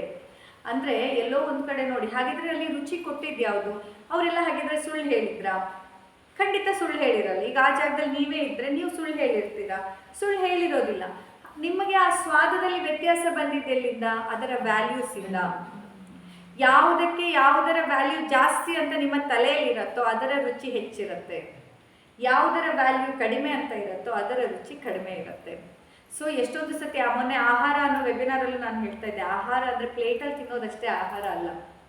ನಾವೇನನ್ನ ನೋಡ್ತಿದ್ದೀವಿ, ಏನನ್ನ ತಿಂತಿದ್ದೀವಿ, ಏನು ಮಾಡ್ತಿದ್ದೀವಿ, ಅದು ಕೂಡ ಆಹಾರ ಅಂತ. ಏನಾಯಿತು, ನಾವು ಹೊರ ಸಂಚಾರಕ್ಕೆ ಒಂದಿನ ಊಟಕ್ಕೆ ಅಂತ ಹೊರಗಡೆ ಹೋಗಿದ್ವಿ. ಇಲ್ಲೆಲ್ಲ ಪಾರ್ಸಲ್ ತೊಗೊಂಡು ಮನೆಯಿಂದನೇ ಕಟ್ಟಿ ಒಂದಿನ ಸುಮ್ಮನೆ ಬೆಟ್ಟದಲ್ಲಿ ಇಲ್ಲಿ ಕುತ್ಕೊಂಡು ತಿನ್ನೋಣ ಅಂತ ಹೋಗಿದ್ವಿ. ಹಾಗೆ ಹೋಗ ನನ್ನ ಮಗ ಇನ್ನೂ ಚಿಕ್ಕವನಿದ್ದ, ಒಂದು 6 ವರ್ಷ 7 ವರ್ಷ ಮೇಲೆ, ಆ ಕೋವಿಡ್ ಟೈಮಲ್ಲಿ ಹೋಗಿದ್ದು. ಆಗ ಹೋಗುವಾಗ ಮನೆಯಿಂದನೇ ಎಲ್ಲ ಬುತ್ತಿ ಕಟ್ಕೊಂಡು ಹೋಗಿದ್ದು. ಕಾಡಲ್ಲಿ ಕೂತು ತಿನ್ನಕ್ಕೆ ಸ್ಟಾರ್ಟ್ ಮಾಡಿದಾಗ ನಾನು ತಿಂತ ಇದ್ದ ಪ್ಲೇಟ್ನ ಪಕ್ಕದಲ್ಲಿಂದ ಒಂದು ಬಿಳಿ ಹುಳ ಬಂದು ಸೊ ಆ ಹುಳ ಆ್ಯಕ್ಚುಲಿ ಹೊರಗಡೆಯಿಂದ ಬಂದಿದ್ದಾಗಿರ್ಬೋದು, ಬಟ್ ಆ ಕ್ಷಣಕ್ಕೆ ನನಗೇನು ಅನ್ನಿಸ್ತು, ಪ್ಲೇಟಿಂದಾನೇ ಬಂದಿದೆ ಅಂತ ಅನ್ನಿಸ್ತು. ಬಿಲೀವ್ ಮೀ, ನನಗೊಂದು ತುತ್ತು ಆಮೇಲೆ ತಿನ್ನೋಕ್ಕಾಗಲಿಲ್ಲ. ಯಾವ ಆಹಾರ ನಾವು ಇಷ್ಟಪಟ್ಟು ಮನೆಯಲ್ಲಿ ಮಾಡಿ ರುಚಿಯನ್ನು ನೋಡಿ ಚೆನ್ನಾಗಿದೆ ಅಲ್ಲಿ ಹೋಗಿ ಇವತ್ತು ತಿನ್ನೋಣ ಅಂತ ನಾನು ಅಂದ್ಕೊಂಡು ತೊಗೊಂಡು ಹೋಗಿದ್ನೋ, ಬೇರೆಯವರೆಲ್ಲರೂ ಚೆನ್ನಾಗಿ ಚಪ್ಪರಿಸ್ಕೊಂಡು ತಿಂತಾ ಇದ್ರು ನನಗೆ ಅದರಿಂದ ಒಂದು ತುತ್ತು ತಿನ್ನೋಕ್ಕಾಗಲಿಲ್ಲ. ಹಾಗಿದ್ರೆ ಏನು ಡಿಫ್ರೆನ್ಸ್ ಏನಿಲ್ಲ? ಇಲ್ಲಿ ಡಿಫ್ರೆನ್ಸ್ ಆಗಿರೋದು ನನ್ನ ಭಾವನೆಗಳಲ್ಲಿ. ಯಾವಾಗ ಆ ಹುಳವನ್ನು ನೋಡಿದೆ, ಯಾವಾಗ ಅಲ್ಲೊಂದು ಸಂಶಯ ಬಂತು, ಮೇ ಬಿ ಇದರಿಂದ ಬಂದಿರಬಹುದು, ಇಲ್ಲಿಂದಲೇ ಅದು ಅಲ್ಲಿ ಹೋಗಿರ್ಬೋದು ಅಂತ ಅನ್ನಿಸ್ತು, ಅಲ್ಲಿಗೆ ಎಲ್ಲದು ಹೋಯ್ತು. ನಾನೆಲ್ಲ ತಿನ್ನೋ ತನಕ ಸುಮ್ಮನೆ ಕೂತೆ. ಆಮೇಲೆ ಇವ್ರಿಗೆ ನಿಧಾನಕ್ಕೆ ತೋರಿಸ್ತೀನಿ, ಇದೊಂದು ಹುಳ ಇಲ್ಲಿಂದನೂ ಅಯ್ಯೋ. ಆಮೇಲೆ ಅವರಲ್ಲೇ ಪಕ್ಕಕ್ಕೆ ತೋರಿಸಿದ್ರು. ನಾವು ಯಾವ ಗಿಡದಲ್ಲಿ ಕೂತಿದ್ವಿ ಆ ಗಿಡದ ಎಲೆ ಕೆಳಗಡೆ ಪೂರ್ತಿ ಆ ಹುಳದ ಗೂಡೆ ಇತ್ತು. ಅಲ್ಲಿಂದ ಬಿದ್ದಿದೆ ಆಯ್ತಾ. ಬಟ್ ನನಗಾಗ ಅಂದಾಜಾಗಿರ್ಲಿಲ್ಲ, ಅದರ ಯೋಚನೆ ಇರಲಿಲ್ಲ. ನಾನು ತಿನ್ನೋ ಕ್ಷಣಕ್ಕೆ ನಂಗೆ ಅದು ಬೇರೆ ಬರೋದು ಇಲ್ಲ. ನಾವು ಯಾವ್ದು ಫೋಕಸ್ ಮಾಡ್ತಿರ್ತೀವಿ ಅದಷ್ಟೇ ಬಂದಿರುತ್ತೆ. ಸೊ ಹೀಗೆ ತಿಂತಾ ಇರುವಾಗ ಇಲ್ಲಿಂದ ಏನೋ ಹರಿತಿದೆ ಅಂದಾಗ ನನ್ನ ತಲೆಯಲ್ಲಿ ಬಂದಿದ್ದು ಇದು ಇದರಲ್ಲೇ ಇದ್ದಿದ್ದು ಅನ್ನೋದು ಮಾತ್ರ. ಅದು ಬಿಟ್ಟು ಬೇರೆ ಯೋಚನೆ ಬಂದಿಲ್ಲ. ಆದರೂ ಅವರೆಲ್ಲ ಪಾಪ ತಿಂತಿದಾರಲ್ಲ ಅಂತ ನಾನು ಸುಮ್ಮನೆ ಕೂತೆ. ನನಗೆ ಒಂದು ತುತ್ತು ತಿನ್ನೋಕ್ಕಾಗಲಿಲ್ಲ. ಇವ್ರಿಗೆ ಆಮೇಲೆ ಹೇಳಿದ್ಮೇಲೆ ಇವ್ರು ತೋರಿಸಿದ್ರು, ಇಲ್ಲೇ ಕೂತಲ್ಲೇ ಮೇಲೊಂದು ಎಲೆಯ ಕೆಳಗಡೆ ಪೂರ್ತಿ ಆ ಹುಳದ್ದೇ ಫುಲ್ ಅದು ಮರಿ ಹಾಕ್ಕೊಂಡು ಗಜ ಗಜ ಗಜ ಗಜ ಅಷ್ಟು ಹುಳಗಳು. ಹಬ್ಬ ಅಂದರೆ ನೋಡಿ, ಇಲ್ಲಿ ವ್ಯತ್ಯಾಸ ಆಗಿದ್ದೆಲ್ಲಿ? ಆಹಾರ ಅದೇ ನಾನು ಇಷ್ಟಪಟ್ಟು ಮಾಡ್ಕೊಂಡೇ ಹೋಗಿದ್ದು, ಆದರೆ ವ್ಯತ್ಯಾಸ ಆಗಿದ್ದು ನನ್ನ ತಲೆಯಲ್ಲಿ ಬಂದಂಥ ಸಂಶಯ. ಜೀವನದಲ್ಲೂ ಹೀಗೆ ಆಗುತ್ತೆ. ಎಷ್ಟೊಂದು ವಿಷಯಗಳಲ್ಲಿ ನಾವೇನನ್ನು ಸ್ವೀಕರಿಸ್ತೀವಿ ಅಥವಾ ನಮ್ಗದು ಹೇಗೆ ಅನಿಸತ್ತೆ ಅನ್ನೋದಕ್ಕೆ ನಾವು ಅದಕ್ಕೆ ಎಷ್ಟು ವ್ಯಾಲ್ಯೂ ಕೊಡ್ತೀವಿ ಅನ್ನೋದು ತುಂಬ ಮ್ಯಾಟರ್ ಆಗುತ್ತೆ. ನೀವು ಅದಕ್ಕೆ ಎಷ್ಟು ವ್ಯಾಲ್ಯೂ ಕೊಡ್ತೀರಾ, ನಿಮ್ಮೊಳಗದಷ್ಟು ಬದಲಾವಣೆನ ಕೊಡುತ್ತೆ. ನೀವು ಅದಕ್ಕೆ ಎಷ್ಟು ವ್ಯಾಲ್ಯೂ ಕೊಡದೆ ಅಯ್ಯ ಇದೆಲ್ಲ ಅಷ್ಟೇ ಬಿಡು ಅಂತೀರಾ, ಅಷ್ಟು ಅದು ನಿಮ್ಮಲ್ಲಿ ಕೆಲಸ ಮಾಡೋದಿಲ್ಲ, ನಿಮ್ಮೊಳಗದು ಆ್ಯಕ್ಷನನ್ನು ಕೊಡೋದಿಲ್ಲ. ಭಾವನೆಗಳಾಗಿರ್ಬೋದು, ನಮ್ಮ ಪ್ರಾಣ ಚೈತನ್ಯದ ಹರಿವು ಕೂಡ ಅಷ್ಟೇ. ಎಷ್ಟು ನೀವು ಅದಕ್ಕೆ ಎಲ್ಲಿ ಫೋಕಸ್ ಮಾಡ್ತೀರಾ ಅಲ್ಲಿ ಮಾತ್ರ ಪ್ರಾಣ ಚೈತನ್ಯದ ಹರಿವು ಚೆನ್ನಾಗಾಗತ್ತೆ. ಈ ಲೈಟ್ ಆನ್ ಹಚ್ಚಬೇಕಂತ ಅಂದ್ಕೊಂಡು ಸ್ವಿಚ್ ಆನ್ ಮಾಡಿದ್ರಷ್ಟೇ ಲೈಟ್ ಆನ್ ಆಗುತ್ತೆ. ಅದೇ ಥರ ನನ್ನಲ್ಲಿಯ ಪ್ರಾಣಶಕ್ತಿಯ ಹರಿವನ್ನು ನಾನು ಹೆಚ್ಚಿಸ್ಕೋಬೇಕು, ನನ್ನಲ್ಲಿನ ಒಂದು ಲೈಫ್ ಎನರ್ಜಿಯನ್ನು ನಾನು ಎನ್ಹ್ಯಾನ್ಸ್ ಮಾಡ್ಕೋಬೇಕು, ಅಪ್ಲಿಫ್ಟ್ ಮಾಡ್ಕೋಬೇಕು ಅಂತ ನೀವು ಬಯಸಿದರೆ ಮಾತ್ರ ಅದಾಗತ್ತೆ. ತಾನಾಗಿ ಆಗಲ್ಲ. ತಾನಾಗಿ ನನಗೆ ಮೋಟಿವೇಶನ್ ಫೀಲ್ ಆಗಲಿ, ತಾನಾಗಿ ಅದು ಬರಲಿ ಅಂತಂದರೆ ಬರೋದಿಲ್ಲ. ನೀವು ಅದಕ್ಕೆ ಫೋಕಸ್ ಮಾಡಬೇಕು. ನೀವೆಲ್ಲಿ ಫೋಕಸ್ ಮಾಡ್ತೀರಾ, ಯಾವ ರೂಮಿಗೆ ನೀವು ಹೋಗಿ ಲೈಟ್ ಹಚ್ತೀರಾ ಆ ರೂಮಲ್ಲಿ ಅಷ್ಟೇ ತಾನೇ ಲೈಟ್ ಆಗೋದು. ಎಲ್ಲೆಲ್ಲಿ ಹೋಗಿ ನೀವು ಎಲ್ಲಿ ಉಪಯೋಗಿಸ್ಕೋತೀರಾ ಅದು ಮಾತ್ರ ನಿಮಗೆ ಉಪಯೋಗಕ್ಕೆ ಸಿಗತ್ತೆ. ಹಾಗೆ ನಮ್ಮ ಪ್ರಾಣ ಚೈತನ್ಯ ಕೂಡ ಎಷ್ಟು ಫೋಕಸ್ ಮಾಡ್ತೀರಾ ಅಷ್ಟು ನಿಮಗೆ ಸಿಗತ್ತೆ. ನಾವು ಬರೀ we are so busy in external world. ನಾವು ಬರೀ ಹೊರಗಡೆದು ಅವ್ರೇನಂದ್ರು ಇವ್ರೇನಂದ್ರು, ಅವ್ರು ಯಾವ ಬ್ರ್ಯಾಂಡೆಡ್ ಬಟ್ಟೆ ಹಾಕಿದ್ದಾರೆ, ಇವ್ರೇನು ಮಾತಾಡ್ತಿದ್ದಾರೆ, ಅವ್ರ ಮಕ್ಳು ಏನು ಮಾಡ್ತಿದ್ದಾರೆ, ಇವ್ರು ಏನಂತಿದ್ದಾರೆ, ಇದರಲ್ಲೇ ಕಳೆದೋಗ್ಬಿಟ್ಟಿದ್ದೀವಿ. ಆವಾಗ ನಿಮ್ಮ ಒಳಗಡೆ ಇರೋದು ಏನನ್ನು ನೀವು ನೋಡ್ಕೊಳ್ತಾ ಇಲ್ಲ, ನಿಮ್ಮ ಯಾವ ಸಾಧನವನ್ನು ನೀವು ಉಪಯೋಗಿಸ್ತಾ ಇಲ್ಲ. ಅದಕ್ಕಾಗಿ ಅನಾರೋಗ್ಯಗಳು ಜಾಸ್ತಿ ಆಗ್ತಿದೆ. ನಿಜಕ್ಕೂ ಅನಾರೋಗ್ಯ ನಿಮ್ಮಿಂದ ದೂರ ಆಗಬೇಕಂತಂದರೆ ಫಸ್ಟ್ ನೀವು ನಿಮ್ಮೊಳಗಿರೋ ಅಪ್ಲಿಕೇಶನ್ಸನ್ನು ವಾಪಸ್ ರೀಇನ್ಸ್ಟಾಲು ಬೇಡ, ಜಸ್ಟ್ ಒಂದು ಏನದು ಅಪ್ಡೇಟ್ ಕೊಡೋದಿರುತ್ತಲ್ಲ, ಅಪ್ಡೇಟ್ ಮಾಡಿದ್ರೆ ಸಾಕಾಗತ್ತೆ. ಪಂಚಕೋಶಗಳು ಅಂತ ಬಂತು. ದೇಹ, ಅದರೊಳಗಿನ ಪ್ರಾಣ, ಅದರೊಳಗಿನ ಮನಸ್ಸು, ಅದರೊಳಗಿನ ಜ್ಞಾನ, ಅರಿವು ನಮ್ಮೆಲ್ಲರಲ್ಲೂ ಇದೆ. ನಮ್ಮೆಲ್ಲರೊಳಗೂ ಅರಿವಿದೆ, ನಾವನ್ನ ಮುಚ್ಚಿಟ್ಟಿದ್ದೀವಿ, ಉಪಯೋಗಿಸ್ಕೊಳ್ತಾ ಇಲ್ಲ. ಈಗ ಒಂದೊಂದ್ಸತಿ ನಾನೇನಾದರೂ ಒಂದು ಹೇಳಿದಾಗ ನಿಮಗೆಲ್ಲ ಗೊತ್ತಿರೋ ವಿಷಯನೇ ಆಗಿರುತ್ತೆ, ಹೊಸ ವಿಷಯ ಆಗಿರಲ್ಲ. ಈಗ ನೋಡಿ, ಈಗ ಕೋಪದಿಂದನೂ ಒಳ್ಳೇದಾಗಿದೆ, ಭಯದಿಂದನೂ ಒಳ್ಳೇದಾಗಿದೆ, ಇದೇ ನಿಮ್ಗೆ ಗೊತ್ತಿಲ್ಲದಿರೋ ವಿಷಯ ಅಲ್ಲ. ನೀವೆಲ್ಲ ಜೀವನ ಒಂದಲ್ಲ ಒಂದು ಹಂತದಲ್ಲಿ ಅದನ್ನ ನೋಡಿರ್ತೀರ. ಕೋಪ ಬಂದಿದ್ದು ಒಳ್ಳೇದೇ ಆಯಿತು ಬಿಡು, ಇಲ್ಲಾಂದ್ರೆ ಅವ್ರು ಯಾವತ್ತೂ ಈ ಕೆಲಸ ಮಾಡ್ತಾನೆ ಇರಲಿಲ್ಲ ಅಂತ ಎಷ್ಟೊಂದು ಸತಿ ನೀವೇ ಮಾತಾಡ್ಕೊಂಡಿರ್ತೀರ. ಆದರೆ ಅದು ಉಪಯೋಗಿಸ್ಕೊಂಡಿರಲ್ಲ ಜೀವನದಲ್ಲಿ, ಅಂದರೆ ಪಕ್ಕಕ್ಕೆ ಎತ್ತಿಟ್ಟಿರ್ತೀರ, ತಿಳ್ಕೊಂಡು ಹಾಗೆ ಇಟ್ಬಿಟ್ಟಿರ್ತೀರ. ಅನ್ನೋ ಆನಂದಮಯ ಕೋಶ ಅಂದರೆ ಒಂದು ಬ್ಲಿಸ್ಫುಲ್ ಸ್ಟೇಟ್ ನಿಮ್ಮೆಲ್ಲರಲ್ಲೂ ಇದೆ. ಒಳಗಡೆಯಿಂದ ಒಂದು ಬ್ಲಿಸ್ಫುಲ್ ಸ್ಟೇಟ್ ನಮ್ಮೆಲ್ಲರಲ್ಲಿ ಇದೆ. It's a part of our existence. ಆದರೆ ಅನ್ಟಚ್ಡ್ ಬಿಟ್ಬಿಟ್ಟಿದ್ದೀವಿ. ತಿಜೋರಿಲಿರೋ ಬಂಗಾರದ ಥರ ಇಟ್ಬಿಟ್ಟಿದ್ದೀವಿ. ಹಾಗಾಗಬಾರ್ದು. ಪ್ರತಿದಿನ ಅದು ಹಾಕಿ you should feel blissful every day because you have it. ನಿಮ್ಮೊಳಗದಿದೆ. ನಾವು ಮಾತ್ರ ನಮಗೆ ಮುಖ ಗಂಟು ಹಾಕೊಂಡಿರೋದೇ ಇಷ್ಟ. ನಮಗೆ ಅದು ಮುಟ್ಟಿದ್ರೆ ಖರ್ಚಾಗ್ಬಿಡತ್ತೆ ಅಂತ ಅಂದ್ಕೊಂಡಿರ್ಬೇಕು. ದಯವಿಟ್ಟು ಹಂಗೆ ಅಂದ್ಕೋಬೇಡಿ, ಖರ್ಚಾಗಲ್ಲ, ಅದು ಮಲ್ಟಿಪ್ಲೈ ಆಗುತ್ತೆ. ನೀವು ಅದನ್ನ ಎಷ್ಟು ಉಪಯೋಗಿಸ್ತೀರಾ.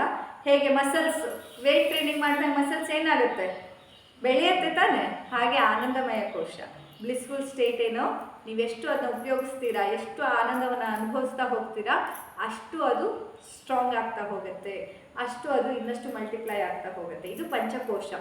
ಇದು ಬರೀ 5 ಆ್ಯಪ್ ಹೇಳಿರೋದು. ಇನ್ನೂ ತುಂಬ ಆ್ಯಪ್ ಇದೆ. ತ್ರಿದೋಷಗಳು, ವಾತ, ಪಿತ್ತ, ಕಫ. ಇವಾಗೆಲ್ಲ ನಾಡಿ ಪರೀಕ್ಷೆ ಆದ ನಿಮ್ಮ ಚಾರ್ಟ್ ಸಿಕ್ಕಿರುತ್ತಲ್ವಾ, ನೀವು ಅಲ್ಲಿ ಬರೆಯೋದು ದೋಷಗಳು. ಇಲ್ಲಿ ದೋಷ ಅಂತಂದರೆ ಕೆಟ್ಟದ್ದು ಅಂತಲ್ಲ. ಈಗ ಆಡು ಭಾಷೆಯಲ್ಲಿ ಕನ್ನಡದಲ್ಲೆಲ್ಲ ನಾವು ದೋಷ ಅಂತಂದಾಗ ಇವನಲ್ಲಿರೋ ದೋಷ, ಅವನಲ್ಲಿರೋ ದೋಷ ಅಲ್ವಾ, ಕೆಟ್ಟದ್ದನ್ನು ನಾವು ದೋಷ ಅಂತ ಹೇಳ್ತೀವಿ. ಬಟ್ ಇಲ್ಲಿ ತ್ರಿದೋಷಗಳು ಅಂತಂದರೆ ದೇಹದ ಉಳಿದ ಎಲ್ಲ ಅಪ್ಲಿಕೇಶನ್ಸ್ಗಳನ್ನು ದೂಷೀಕರಣ ಮಾಡುವ ಸಾಮರ್ಥ್ಯವನ್ನು ಹೊಂದಿರುವ ಒಂದು ಸಾಧನಕ್ಕೆ ದೋಷ ಅಂತ ಕರೆದ್ರು. ಅರ್ಥ ಆಗ್ತಿದೆಯಾ? ಹೇಳ್ತೀನಿ. ಅಂದರೆ these are the ones which have the ability to create the imbalance in all the other default applications of your body. ಹಾಗಾಗಿ ಅವುಗಳನ್ನು ದೋಷ ಅಂತ ಅಂದರು. ಅಂದರೆ ಇಂಬ್ಯಾಲೆನ್ಸನ್ನು ಉಂಟು ಮಾಡುವ ಸಾಮರ್ಥ್ಯ ಹೊಂದಿರೋದು ಎಲ್ಲದರಲ್ಲಿ. ಈಗ ನಾವು ಸಪ್ತಧಾತುಗಳಿರ್ಬೋದು, ಪಂಚಕೋಶಗಳಾಗಿರ್ಬೋದು, ಪಂಚಮಹಾಭೂತಗಳು, ಇವೆಲ್ಲದರಲ್ಲೂ ಇಂಬ್ಯಾಲೆನ್ಸನ್ನು ತರುವ ಶಕ್ತಿ ಈ ವಾತ, ಪಿತ್ತ, ಕಫಕ್ಕಿದೆ. ಹಾಗಾಗಿ ಅವುಗಳನ್ನ ದೋಷ ಹೇಳಿದೆ ಹೊರತಾಗಿ ದೋಷ ಕೆಟ್ಟದ್ದಲ್ಲ. ಈಗ ನಿಮ್ಮ ನಾಡಿ ಪರೀಕ್ಷೆಯಲ್ಲಿ ನಾವು +++ ಮಾರ್ಕ್ಸ್ ಹಾಕಿರ್ತೀವಲ್ವ, ಈ +++ ಹಾಕಿರೋದು ಕೂಡ ಅದರ ಅರ್ಥ ಇದೆಲ್ಲ ಕೆಟ್ಟದ್ದು, ಪ್ಲಸ್ ಇರೋದೆಲ್ಲ 0 ಆಗಬೇಕು, ಮಾಯ ಆಗ್ಬೇಕಂತಲ್ಲ. ಆ ಪ್ಲಸ್ ಇರೋದ್ರ ಅರ್ಥ ಏನಂತಂದರೆ ನೀವು ಅದನ್ನು ತಪ್ಪಾಗಿ ಉಪಯೋಗಿಸ್ಕೊತಿದ್ರೆ, ಅಥವಾ ನಿಮ್ಮ ದೇಹದಲ್ಲಿ ವಾತದೋಷದಲ್ಲಿ ಉದಾಹರಣೆ ಪ್ರಾಣವಾತ ಪ್ಲಸ್ ಇದೆ ಅಂತಂದರೆ ಅರ್ಥ ಏನು, ಪ್ರಾಣವಾತ ಹೆಚ್ಚಾಗ್ಬಿಟ್ಟಿದೆ ಅಂತ ಅಲ್ಲ, ಅಥವಾ ಪ್ಲಸ್ ಇಲ್ಲದೆ ಇರೋದೆಲ್ಲ ಕಮ್ಮಿ ಆಗಿಬಿಟ್ಟಿದೆ ಅಂತ ಅಲ್ಲ. ಆ ಪ್ರಾಣವಾತ ಅನ್ನುವಂಥ ಎನರ್ಜಿ ಏನಿದೆ ಅದನ್ನು ನಿಮ್ಮ ದೇಹ ಉಳಿದ ದೋಷಗಳನ್ನು, ಉಳಿದ ಅಂಶಗಳನ್ನು ಹಾಳು ಮಾಡಲಿಕ್ಕೆ ಉಪಯೋಗಿಸ್ತಾ ಇದೆ ಈಗ ಅಂತ. ಸೊ ಇಲ್ಲಿ ಕರೆಕ್ಟ್ ಮಾಡೋದು ಅಂತಂದರೆ, ಈಗ ಪಂಚಕರ್ಮದಲ್ಲಿ ಅದನ್ನ ಮಾಡೋದಂದರೆ ಪ್ರಾಣವಾತ 0 ಮಾಡೋದಲ್ಲ, ಪ್ರಾಣವಾತ ಇರಲೇಬೇಕು. ಆದರೆ ಆ ಇರುವಂತಹ ಪ್ರಾಣವಾತವನ್ನು ನಿಮ್ಮ ದೇಹದ ಅನುಕೂಲಕ್ಕಾಗಿ ಕೆಲಸ ಮಾಡೋ ರೀತಿಯಲ್ಲಿ ಪರಿವರ್ತನೆ ಮಾಡೋದು ಪಂಚಕರ್ಮದಿಂದ. ಪಿತ್ತ removal, I am taking detoxification for pitta removal can not be done and should not be done ಅಲ್ವಾ. ಪಿತ್ತ ಬೇಕು ನಮಗೆ, ಆದರೆ ಆ ಪಿತ್ತ ನಿಮ್ಮ ದೇಹದ ವಿರುದ್ಧವಾಗಿ ಕೆಲಸ ಮಾಡ್ತಾ ಇರುತ್ತೆ. ಪಂಚಕರ್ಮ ಅದನ್ನೇನು ಮಾಡುತ್ತೆ, ನಿಮ್ಮ ಫೇವರೇಬಲ್ ಆಗಿ ಕೆಲಸ ಮಾಡೋ ಥರ ಬದಲಾವಣೆ ಮಾಡುತ್ತೆ ಅಷ್ಟೇ. ಯಾಕಂದರೆ ಇಡೀ ದೇಹದ ಪ್ರತಿ ಜೀವಕೋಶಗಳಲ್ಲೂ 3 ದೋಷಗಳು ಇದ್ದಾವೆ. ಎಲ್ಲ ತತ್ವಗಳು, ಪಂಚತತ್ವಗಳು, ತ್ರಿದೋಷಗಳು ದೇಹದ ಪ್ರತಿ ಕಣಕಣದಲ್ಲೂ ಇದೆ. ವಾತ ಹೆಚ್ಚಾಗ್ಬಿಟ್ಟಿದೆ, ವಾತ ಎಲ್ಲ ಕಮ್ಮಿ ಮಾಡಿಬಿಡಿ, ವಾತ ಖಾಲಿ ಮಾಡಿಬಿಡಿ ಅಂದರೆ ವಾತ ತೆಗೆದು ಇದು ತುಂಬಿಸೋದಲ್ಲ, ಟೈರ್ ತುಂಬಿಸ್ದಾಗಲ್ಲ, ಹಂಗಲ್ಲ. ವಾತ ತೆಗೆಯೋದು ಅಂತಂದರೆ ಇಲ್ಲಿ ಆ ವಾತದಲ್ಲಿ ಬ್ಯಾಲೆನ್ಸನ್ನು ತರುವಂಥದ್ದು. ಯಾವ ವಾತ ನಿಮ್ಮ ವಿರುದ್ಧ ಕೆಲಸ ಮಾಡಿ ಗಂಟಲೆಲ್ಲ ನೋವು, ಡಿಜನರೇಟಿವ್ ಚೇಂಜಸ್ಸನ್ನು ತರ್ತಾ ಇರುತ್ತೆ, ಆ ವಾತವನ್ನು ರೆಗ್ಯುಲೇಟ್ ಮಾಡಿ ಅದಕ್ಕೆ ಅದರ ನಾರ್ಮಲ್ ಫಂಕ್ಷನನ್ನು ಮಾಡಲಿಕ್ಕೆ ಸಪೋರ್ಟ್ ಮಾಡೋವಂಥದ್ದು.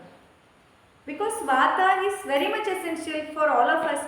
ನಮ್ಮ ದೇಹದ ಪ್ರತಿ ಚಲನೆಗೆ, ಚಟುವಟಿಕೆಗೆ, ನಮ್ಮಲ್ಲಿರುವಂತಹ ಮೂಮೆಂಟ್ಸಿಗೆ, ನಮ್ಮ ಉಸಿರಾಟಕ್ಕೆ, ಅನ್ನನಾಳಕ್ಕೆ, ಆಹಾರ ಪರಿಚಲನೆಗೆ, ಜೀರ್ಣಾಂಗ ವ್ಯೂಹದ ಕೆಲಸಕ್ಕೆ, ಹಾರ್ಮೋನ್ಸ್ಗಳ ಕೆಲಸಕ್ಕೆ, ಎಲ್ಲದಕ್ಕೂ ವಾತ ಬೇಕು. ವಾತವನ್ನ ಯಂತ್ರಧರ ಅಂತ ಹೇಳ್ತಾರೆ, ರಿಮೋಟ್ ಕಂಟ್ರೋಲ್ ನಮ್ಮ ಇಡೀ ದೇಹದ ಎಲ್ಲ ಕೆಲಸಕ್ಕೆ. ಅಂಥ ವಾತ ತೆಗೆದು ಬಿಸಾಕೋದು ಅಂತಂದ್ರೆ ಅಲ್ಲ. ಅಂದರೆ ಎಲ್ಲೋ ಎಷ್ಟೊಂದು ಕಡೆ ಏನಾಗ್ಬಿಟ್ಟಿದೆ, ಇವಾಗ ಆಯುರ್ವೇದ ತುಂಬ ಫೇಮಸ್ ಆಗಿರೋದೇನೋ ನಿಜ, ಪಾಪ್ಯುಲಾರಿಟಿ ಪಡ್ಕೊಳ್ತಿರೋದೇನೋ ನಿಜ. ಆದರೆ ಪಾಪ್ಯುಲಾರಿಟಿ ತಗೊಳ್ತಾ ಇದ್ದಂತೆ ಮಿಸ್ಕನ್ಸೆಪ್ಷನ್ಸ್ಗಳು ತುಂಬ ಜಾಸ್ತಿ ಆಗಿದೆ. ಎಲ್ಲರೂ ನಮ್ಮ ಮನಸ್ಸಿಗೆ ಬಂದಾಗ ನಾವು ಹೇಳ್ಕೋಬೋದು ಅಂತ. ಆದರೆ ಆ್ಯಕ್ಚುಲಾಗಿ ನೀವೇ ಯೋಚನೆ ಮಾಡಿ ನೋಡಿ, ತೆಗೆದು ಬಿಸಾಕೋದು ಅಂತಂದರೆ ಸರಿನಾ? ಅದು ಬೇಡವಾ ನಮಗೆ? ಹಾಗಾದರೆ ಪಿತ್ತ ಫೈರ್ ನಿಮಗೆ ಬೇಡವಾ? ನಿಮ್ಮಲ್ಲಿರೋ ಆತ್ಮವಿಶ್ವಾಸ, ಧೈರ್ಯ, ಇದಕ್ಕೆಲ್ಲ ಪಿತ್ತ ಬೇಕು. ಜೀರ್ಣಕ್ರಿಯೆ, ಜಠರಾಗ್ನಿ, ಪಾಚಕಾಗ್ನಿ, ಮೆಟಬಾಲಿಕ್ ಫೈರ್ ನಿಮಗೆ ಬೇಡವಾ? ಮತ್ತೆ ಪಿತ್ತ ಖಾಲಿ ಮಾಡೋದು ಅಂದರೆ ಏನು? ಪಿತ್ತ ಖಾಲಿ ಮಾಡೋದು ಮನೆಯಲ್ಲಿ ಒಲೆ ತೆಗೆದು ಬಿಟ್ಟಾಗೆ. ಒಂದಿನ ಏನೋ ನಿಮ್ಮ ಸಿಲಿಂಡರ್ ಇದಾಯಿತು ಅಂತ ಮನೆಯಲ್ಲಿ ಇನ್ನು ಮುಂದೆ ಗ್ಯಾಸು ಬೇಡ, ಸಿಲಿಂಡರ್ ಬೇಡ, ಏನೂ ಬೇಡ, ಎಲ್ಲ ತೆಗೆದು ಬಿಡಿ. ಫೈರ್ ಕಂಟೆಂಟ್ ಇರೋದು ಏನೂ ಮನೇಲಿ ಇರಬಾರ್ದು ಅಂತ ತೆಗೆದು ಬಿಟ್ರೆ ಏನು ತಿಂತೀರಾ ನಾಳೆಯಿಂದ? ಹಂಗೆ ಮಾಡೋಕ್ಕಾಗತ್ತಾ? ಇವಾಗ ಆಗತ್ತೆ ಅಂತ ಹೇಳ್ತಾರೆ, ಸ್ವಿಗ್ಗಿ ಝೊಮ್ಯಾಟೊ ಎಲ್ಲ ಇರುತ್ತೆ ಅಂತ. ಸ್ವಿಗ್ಗಿ ಝೊಮ್ಯಾಟೊ ದಿನ ತಿಂದರೆ ಆಮೇಲೆ ಸಸ್ಯ ಸಂಜೀವಿನಿಗೆ ಒಳ್ಳೆ ಬಿಸ್ನೆಸ್ ಇಲ್ಲೇ ಬರೋದು, ಆಮೇಲೆ ಎಲ್ಲ ಹಾಳು ಮಾಡ್ಕೊಳ್ಳೋದು. ಹಾಗೆ ಸೊ ನಮ್ಮ ದೇಹದಲ್ಲಿ ವಾತ ಪಿತ್ತ ಕಫ ದೋಷಗಳು ಕೂಡ ಟೂಲ್ಸ್, ಅವು ಕೂಡ ಸಾಧನಗಳು. ನಿಮ್ಮ ದೇಹವನ್ನು, ನಿಮ್ಮ ಮನಸ್ಸನ್ನು ಟು ದ ಫುಲ್ಲೆಸ್ಟ್ ನೀವು ಬದುಕಲಿಕ್ಕೆ, ನಿಮ್ಮ ಇಡೀ ಲೈಫನ್ನು ವರ್ತ್ಫುಲ್ ಅಂತ ಅನ್ನಿಸ್ಕೊಳ್ಳಿಕ್ಕೆ ಬೇಕಾಗೋ ಟೂಲ್ಸ್ಗಳು. ಆದರೆ ನಮಗದು ಗೊತ್ತಿಲ್ಲ, ಹೆಂಗೆ ಬಳಸೋದು ಗೊತ್ತಿಲ್ಲ, ನಾವೆಲ್ಲೂ ಕಲ್ತಿಲ್ಲ ಅದ್ರ ಬಗ್ಗೆ. ಸ್ಕೂಲಲ್ಲಿ ಹೇಳ್ಕೊಡಲ್ಲ, ಮನೇಲಿ ಹೇಳ್ಕೊಡೋಕೆ ಯಾರಿಗೂ ಗೊತ್ತಿಲ್ಲ. ಹಳೆ ಕಾಲದಲ್ಲೆಲ್ಲ ಅಜ್ಜಿಯಂದಿರಿಗೆ ಗೊತ್ತಿರ್ತಿತ್ತು. ಈಗ ನೀವು ಹೇಗೆ ಗೂಗಲ್ನ ಕೇಳ್ತಿದ್ರಿ ಹಾಗೆ ಹಳೆ ಕಾಲದಲ್ಲಿ ಅಜ್ಜಿಯಂದಿರನ್ನ ಕೇಳ್ತಿದ್ರು. ಅಜ್ಜಿಯಂದಿರಿಗೆ ಅದರ ನಾಲೆಜ್ ಇರ್ತಿತ್ತು. ಟ್ರೆಡಿಷ್ನಲಿ ಅದು ಎಷ್ಟೋ ಅವರಿಗೆ ಅವರ ಅಜ್ಜಿಯಿಂದ, ಅವರಿಗೆ ಅವರ ಅಜ್ಜಿಯಿಂದ ಅದು ಹರಿದು ಬಂದಂತಹ ನಾಲೆಜ್ ಇರ್ತಿತ್ತು. ಇವಾಗ ಏನಾಗಿದೆ, ನಾವೆಲ್ಲ ಗೂಗಲ್ ಅಜ್ಜಿಯರಾಗಿದ್ದೀವಿ. ಬಹುಶಃ ನಾವು ನಾಳೆ ಅಜ್ಜಿ ಆದಾಗ ಅಲ್ವಾ, ನಾವೇನು ಮೊಮ್ಮಕ್ಕಳು ಅಜ್ಜಿ ಇದೇನು ಅಂದರೆ ಒಂದು ಮಿನಿಟ್ ಅಂತ ನಾವು ಗೂಗಲ್ ಮಾಡಿ ಹೌದು ಹಾಗೆ ಅಲ್ಲ. ಆದರೆ ನನಗನ್ಸುತ್ತೆ ಈಗ ನಮ್ಮ ಮೊಮ್ಮಕ್ಕಳೆಲ್ಲ ನಮ್ಮ ಹತ್ರ ಕೇಳೋದು ಇಲ್ಲ, ಅವ್ರ ಹತ್ರ AI ಟೂಲ್ ಆಲ್ರೆಡಿ ಇರುತ್ತೆ. ಅವರಿಗೆ ನಮ್ಮ ಕಡೆ ನಮ್ಗಿಂತನೂ ಏನಜ್ಜಿ ಇನ್ನೂ ಗೂಗಲಲ್ಲಿ ಇದೆಯಾ, wait let me ask this AI tool ಅಂತ ಹೇಳಿ ಅವರು ನಮಗೆ ಇನ್ನಷ್ಟು ಹೆಚ್ಚನ್ನು ಅಥವಾ ಇನ್ನಷ್ಟು ಬೆಟರ್ ಸಪೋರ್ಟನ್ನು ನೀಡೋ ರೀತಿ ತಿಳ್ಕೊಂಡಿರ್ಬೋದು, ಗೊತ್ತಿಲ್ಲ. ಬಟ್ ಇದೆಲ್ಲ ಅದನ್ನು ಇಷ್ಟೊಂದು ನಾವು ಉಪಯೋಗಿಸ್ತಾ ಇದ್ದೀವಿ. ಇರೋವಂಥ ಮೊಬೈಲಲ್ಲಿರೋ ಒಂದು ಆ್ಯಪನ್ನು ನೀವು ಬಿಡೋದಿಲ್ಲ, ನೀಟಾಗಿ ಅದರ ಬಳಕೆ ತಗೊಳ್ಳೋ ಪ್ರಯತ್ನವನ್ನು ಮಾಡ್ತೀರಿ. ಅಂದಮೇಲೆ ದೇಹ ಯಾಕೆ ಬಿಟ್ಬಿಡ್ತೀರಿ? ಈಗ ಇವತ್ತು ನಾಳೆ ನಾಡ್ದು 3 ದಿನ ನಾನು ಏಕಾದಶಿದೊಂದು ವೆಬಿನಾರ್ ಮಾಡ್ತಾ ಇದ್ದೀನಿ ಆನ್ಲೈನ್ ಇದರಲ್ಲಿ. ಯಾಕಂದರೆ ಈಗ ಬರ್ತಾ ಇರೋದು ಮುಂದಿದ್ದು ಕಾಮದ ಏಕಾದಶಿ ಅಂತ, one of the very potent Ekadashi 21ನೇ ತಾರೀಕಿಗೆ ಬರ್ತಾ ಇರೋದು.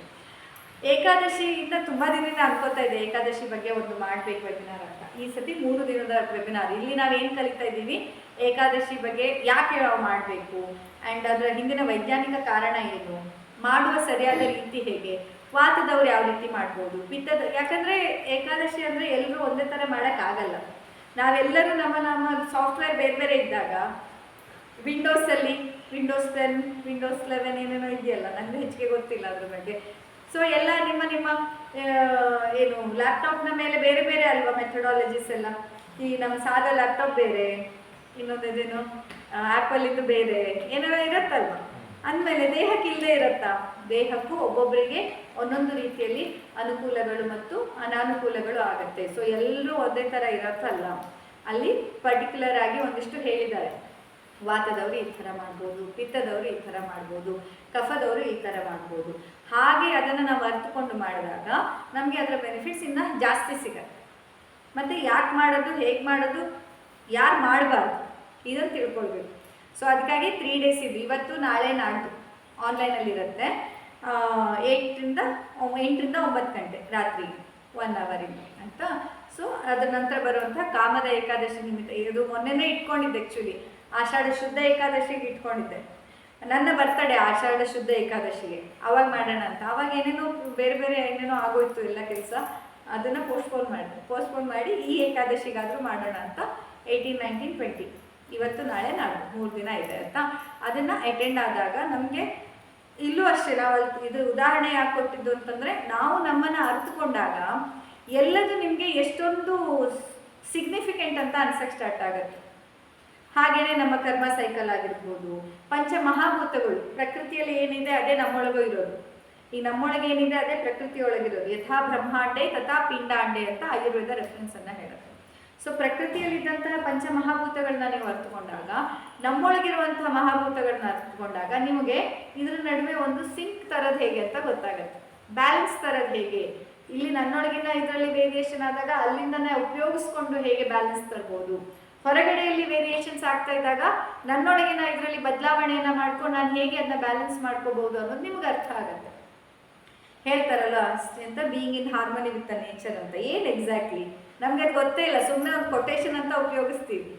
ನಮಗೆ ನಮ್ಮ ಮನೆಯಲ್ಲಿದ್ದವ್ರ ಜೊತೆನೇ ಹಾರ್ಮನಿಯಲ್ಲಿ ಇರಕ್ಕೆ ಬರಲ್ಲ, ಇನ್ನು ಪ್ರಕೃತಿಯವ್ರ ಜೊತೆ ಅದು ನನ್ನೊಳಗೆ ಏನಿದೆ ಅಂತಾನೆ ಅರ್ಥಕೊಂಡ್ರೆ ಏನು ಹಾರ್ಮನಿಯಿಂದ ಇರೋಕ್ಕಾಗೋದು.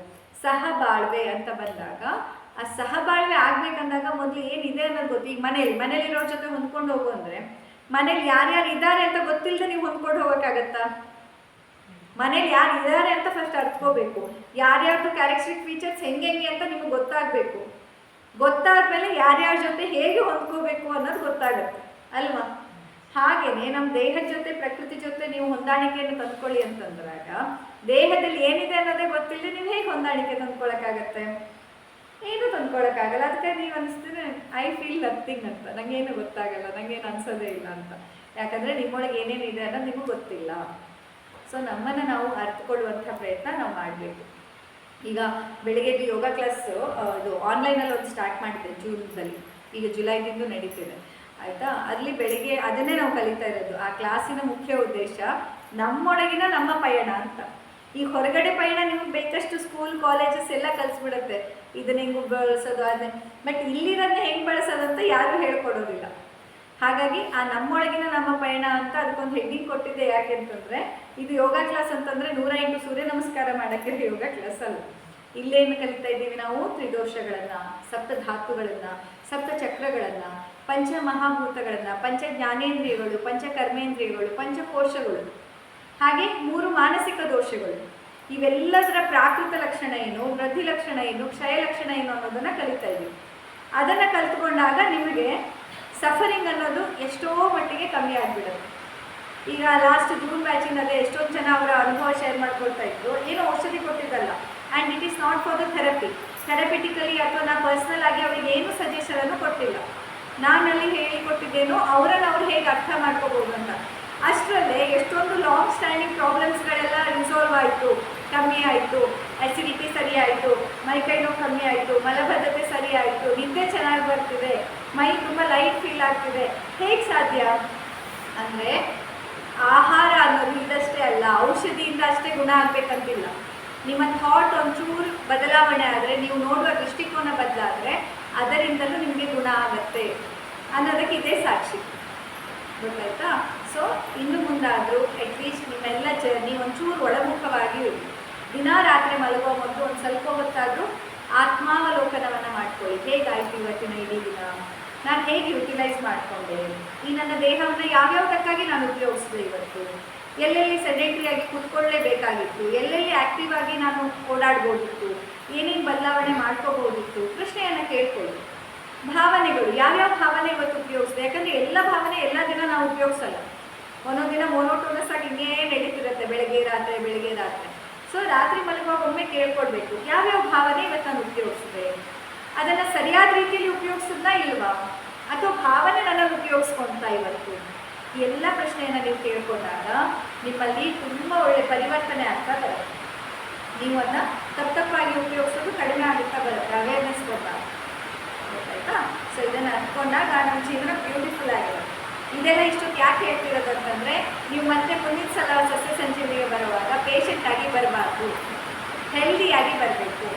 ಹೆಲ್ದಿ ಇದ್ದೀನಿ, ಇನ್ನಷ್ಟು ಸರ್ವಿಸಿಂಗ್ ಥರ ಬಂದಿದ್ದೀನಿ, ಈ ಹೆಲ್ತನ್ನು ಮೇಂಟೈನ್ ಮಾಡ್ಕೊಳ್ಳೋದಕ್ಕೆ ಬಂದಿದ್ದೀನಿ ಅಂತ ಹೇಳಬೇಕೆ ಹೊರತಾಗಿ ಇರೋ ಮೇಡಮ್ ಓದ್ಸತಿ ಇಷ್ಟೇ ಇವಾಗ ಇನ್ನೂ ಇಷ್ಟು ಹೆಚ್ಚಾಗಿದೆ ಅಂತ ಬರಬಾರ್ದು. ವರ್ಷದಿಂದ ವರ್ಷಕ್ಕೆ ಪ್ರತಿ ಸಲದಿಂದ ನೆಕ್ಸ್ಟ್ ಟೈಮ್ ಬರುವಾಗ ನಮಗೆ ರೋಗಿಗಳು ಬೇಡ, ಹೆಲ್ದಿ ಇದ್ದವ್ರು ಬೇಕು. ಭಾರತ ಎಲ್ಲಿ ಹೋಗ್ತಿದೆ? ಒಬೆಸಿಟಿಯಲ್ಲಿ, ಡಯಾಬಿಟೀಸಲ್ಲಿ, ಹೈಪರ್ ಟೆನ್ಷನಲ್ಲಿ, ಇನ್ಫರ್ಟಿಲಿಟಿಯಲ್ಲಿ ಎಲ್ಲರಲ್ಲಿ ಟಾಪ್ 10 ಬರ್ತಿದೆ. ಒಲಿಂಪಿಕ್ಸಲ್ಲಿ ಮೆಡಲ್ಸ್ ಕಮ್ಮಿ ಆಗ್ತಾ ಇದೆ, ರೋಗಗಳಲ್ಲಿ ಮೆಡಲ್ಸ್. ಯಾವುದ್ರಲ್ಲಿ ನೋಡಿದ್ರು ಡಯಾಬಿಟಿಕ್ ಕ್ಯಾಪಿಟಲ್ ಯಾವುದು? ಇಂಡಿಯಾ. ಏನಿದು ಹೆಮ್ಮೆ ಪಡ್ಕೊಳ್ಳುವಂಥ ವಿಷಯನ. ಎಲ್ಲ ರೋಗಗಳಲ್ಲಿ ನಮ್ಮದೇ ಇಂಡಿಯಾ. ಹಂಗಾಗಬಾರ್ದು. ಸ್ವಸ್ಥ ಭಾರತ ನಾವು ಕಟ್ಟಬೇಕು. ಇಡೀ ಜಗತ್ತಿಗೆ ಆರೋಗ್ಯ, ಆಯುರ್ವೇದ, ಯೋಗ, ಧ್ಯಾನ ಇದನ್ನೆಲ್ಲ ಕೊಟ್ಟದ್ದು ಭಾರತ. ಆದರೆ ಇವತ್ತು ಅಂಥ ಭಾರತನೇ ಇದನ್ನು ಉಪಯೋಗಿಸ್ಕೊಳ್ತಾ ಇಲ್ಲ ಅಂತಂದರೆ ನಾಚಿಕೆಗೇಡು. ನಮಗೆಲ್ಲ ನಾವು ಭಾರತೀಯರಂತ ಹೇಳ್ಕೊಳ್ಳೋಕ್ಕೆ ನಾಚಿಕೆ ಆಗಬೇಕು ನಾವು. ಯಾಕಂದರೆ ಇಲ್ಲಿಯ ತತ್ವ ಸಿದ್ಧಾಂತವನ್ನು, ಇಲ್ಲಿಯ ಜ್ಞಾನವನ್ನು ಉಪಯೋಗಿಸ್ಕೊಳ್ತಾ ಇಲ್ಲ, ನಮ್ಮ ಆರೋಗ್ಯವನ್ನು ನಾವು ಕಾಪಾಡ್ಕೊಳ್ತಾ ಇಲ್ಲ ಅಂತಂದರೆ, ಆರೋಗ್ಯ ಕಾಪಾಡ್ಕೊಳ್ಳೋದು ಅಂದರೆ ಲೀಸ್ಟ್ ಥಿಂಗ್ ಅಂತ ಆ್ಯಕ್ಚುಲಿ ಹೇಳ್ಬೇಕಂತಂದರೆ, ಈಗ ಉಪವಾಸ ಮಾಡೋದ್ರಿಂದ ವೆಯ್ಟ್ ಲಾಸ್ ಆಗುತ್ತೆ, ಅಥವಾ ಇದೆಲ್ಲ ಆಯುರ್ವೇದ ಪಾಲನೆಯಿಂದ ಆರೋಗ್ಯ ಅನ್ನೋದು ತುಂಬ ಬೇಸಿಕ್ ಲೆವೆಲ್, ಒಂದು ಗ್ರ್ಯಾಜುಯೇಷನ್ ಅಲ್ಲ, LKG UKG ಥರ. ಅದರ ನಂತರದ ಧರ್ಮ, ಅರ್ಥ, ಕಾಮ, ಮೋಕ್ಷ ಸಾಧನೆ ಅದು ನಮಗೆ ಬೇಕಾಗಿರೋದು. ನಾವು ಧರ್ಮ, ಅರ್ಥ, ಕಾಮ, ಮೋಕ್ಷ ಹೋಗಲಿ, ಆರೋಗ್ಯದಲ್ಲೇ ಒದ್ದಾಡ್ತಿದ್ದೀವಿ, ಆರೋಗ್ಯದಲ್ಲೇ ಜೀವ ಬಿಡ್ತೀವಿ, ಅನಾರೋಗ್ಯದಲ್ಲೇ ಜೀವ ಬಿಡ್ತೀವಿ. ಅದನ್ನು ಗಳಿಸೋಕ್ಕಾಗ್ತದೆ. ಆರೋಗ್ಯ ಫಸ್ಟ್ ತಗೋಬೇಕು. ಫಸ್ಟ್ ಆರೋಗ್ಯವನ್ನು ನಾವು ಸಿದ್ಧಿ ಪಡ್ಕೊಳ್ಬೇಕು. ಯಾಕಂತಂದರೆ ಸರ್ವಮಾನ್ಯ ಪರಿತ್ಯಜ್ಯ ಶರೀರ ಮನುಪಾಲಯತ್ ಅಂತ ಭಗವದ್ಗೀತೆಯಲ್ಲೂ ಶ್ರೀಕೃಷ್ಣ ಹೇಳಿರೋದು ಅದನ್ನೇ. ಶರೀರವನ್ನು ಮೊದಲು ಸರಿಯಾಗಿ ಇಟ್ಕೋ. ಯಾಕಂದರೆ ಶರೀರ ಸರಿಯಾಗಿದ್ದರೆ ಮಾತ್ರ ಧರ್ಮ ಸಾಧನೆ, ಅರ್ಥ ಸಾಧನೆ, ಕಾಮ ಸಾಧನೆ ಮತ್ತು ಮೋಕ್ಷ ಸಾಧನೆ ಸಾಧ್ಯ. ನಾವು ಈಗಲೇ ಮೋಕ್ಷದತ್ತ ಮಾತಾಡ್ತೇವೆ, ದೇಹ ಮಾತ್ರ ದಿವಸ 10 ಗುಳಿಗೆ ನುಂಗುವಷ್ಟು ರೋಗ ಇರುತ್ತೆ. ಹಾಗೆ ಇದು ವರ್ಕ್ ಆಗಲ್ಲ. ಶರೀರವನ್ನು ಮೊದಲು ಸರಿಯಾಗಿ ನೋಡ್ಕೋಬೇಕು. ಆರೋಗ್ಯ ಅನ್ನೋದು ಬೇಸಿಕ್ ಲೆವೆಲ್. ಆರೋಗ್ಯವಂತರ ಆದಮೇಲೆ ಶುರು ಧರ್ಮ ಸಾಧನೆ, ಅರ್ಥ ಸಾಧನೆ, ಕಾಮ ಸಾಧನೆ, ಮೋಕ್ಷ ಸಾಧನೆ. ಈ ರೀತಿಯಾಗಿ ನಮ್ಮ ಹೆಜ್ಜೆ ಹೋಗಬೇಕು. ಹಾಗೆ ಅಂತ ಈಗ ಅನಾರೋಗ್ಯ ಇದ್ದಾಗ ಧರ್ಮ ಸಾಧನೆ ಮಾಡಬಾರ್ದಂತಲ್ಲ, ಅದರತ್ತ ನಮ್ಮ ಚಿತ್ತ ಇರಬೇಕು, ಅದೇ ನಿಟ್ಟಿನಲ್ಲಿ ನಾವು ಹೋಗ್ತಾ ಇರಬೇಕು. ಆದರೆ ಅದರ ಜೊತೆಯಲ್ಲಿ ಆರೋಗ್ಯವನ್ನು ಮೊದಲು ಸರಿಪಡಿಸ್ಕೊಳ್ಳೋದು ಮೂಲಭೂತವಾದಂಥ ಕೆಲಸ. ಅದನ್ನು ಮಾಡಲೇಬೇಕು. ನಾವೆಲ್ಲ ಫೌಂಡೇಶನ್ ವರ್ಕ್ ಅದು ಆರೋಗ್ಯ. ಅದ್ರ ಮೇಲೆ ಧರ್ಮ, ಅರ್ಥ, ಕಾಮ, ಮೋಕ್ಷದ ಪಿಲ್ಲರ್ಸನ್ನು ಕಟ್ತಾ ಹೋಗೋಣ. ಗೊತ್ತಾಯ್ತಾ? ಸೊ ದಯವಿಟ್ಟು ನಿಮ್ಮನ್ನು ನೀವು ಒಳಗಡೆಯಿಂದ ಅರ್ಥ ಮಾಡ್ಕೊಳ್ಳಿ, ನಿಮ್ಮನ್ನು ನೀವು ಅರ್ಥಕೊಳ್ಳೋ ಪ್ರಯತ್ನ ಮಾಡಿ. ಹೊರಗಡೆ ಸಾಕು ಜಗತ್ತು, ಹೊರಗಡೆ ಗಾಸಿಪಿಂಗು, ಹೊರಗಡೆ ಕಷ್ಟ ಸುಖ, ಅವ್ರ ಮನೇಲಿ ಏನಾಯಿತು, ಇವ್ರ ಮನೇಲಿ ಏನಾಯಿತು, ನಿಮಗೇನು ರೋಗ, ಅವರಿಗೇನು ರೋಗ, ಸಾಕು. ಇದೆಲ್ಲ ಎಲ್ಲರೂ ಅವ್ರವ್ರ ರೋಗಕ್ಕಾಗಿಯೇ ಬಂದಿರ್ತಾರೆ ಇಲ್ಲಿ ಅಲ್ವಾ? ಇದೆಲ್ಲ ಪಟಕ ಹುಡ್ಕೊಂಡು ನಿಮ್ಗೆ ಏನು ಸಿಗೋದಿದೆ? ನಿಮ್ಮ ಆರೋಗ್ಯ ಸಿಗಬೇಕಂದ್ರೆ ಕಣ್ಮುಚ್ಚಿ ಒಳಗಡೆಯಿಂದ ಏನಾಗ್ತಿದೆ ಅಂತ ಕೇಳಿ. ನಿಮ್ಮ ದೇಹದ ಅಂಗಾಂಗಗಳನ್ನ ಒಮ್ಮೆ ಮಾತಾಡಿಸಿ, ಹೇಗಿದೆಯಾ ಅಂತ ಕೇಳಿ. ಪಾಪ ಹಾರ್ಟ್ ಎಷ್ಟೋ ಸಮಯದಿಂದ ಬಡ್ಕೊಳ್ತಿರುತ್ತೆ. ಯಾರ್ಯಾರ್ದೋ ಹಾರ್ಟಿಗೆ ನಾವು ವಿಚಾರಿಸ್ತೀವಿ, ನಿನ್ನ ಹಾರ್ಟ್ ನನಗೆ ಕೊಡ್ತೀಯಾ ಅಂತ. ನಮ್ಮ ಹಾರ್ಟನ್ನು ನಾವು ಮಾತೇ ಆಡಿಸಿರಲ್ಲ. ನಮ್ಮ ದೇಹದ ಪ್ರತಿ ಅಂಗಾಂಗವನ್ನು ನಾವು ಮಾತಾಡಿಸ್ಬೇಕು, ಪ್ರೀತಿಸ್ಬೇಕು, ಗೌರವಿಸಬೇಕು, ನಮ್ಮನ್ನು ನಾವು ಅರ್ತ್ಕೋಬೇಕು. ಆವಾಗ ಆರೋಗ್ಯ ಸಿಗುತ್ತೆ. ಓಕೆನಾ? ಏನಾದ್ರು ಪ್ರಶ್ನೆ ಇದೆಯಾ ಈ ವಿಷಯಕ್ಕೆ ಸಂಬಂಧ?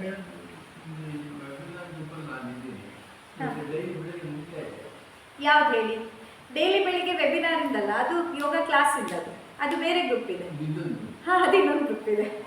ದಿನ ಬೆಳಿಗ್ಗೆ 5 ರಿಂದ 6 ನಡೀತಾ ಇದೆ. ಜುಲೈ ಬ್ಯಾಚಿಂದ ಸ್ಟಾರ್ಟ್ ಆಗಿದೆ. ಹೌದಾ? ಹಾಗಾದ್ರೆ ಕೇಳಿ ಒಂದ್ಸತಿ, ಅಕ್ಷತಾ ಅವ್ರನ್ನ ಕೇಳಿ. ಆಯ್ತಾ? ಸರಿ.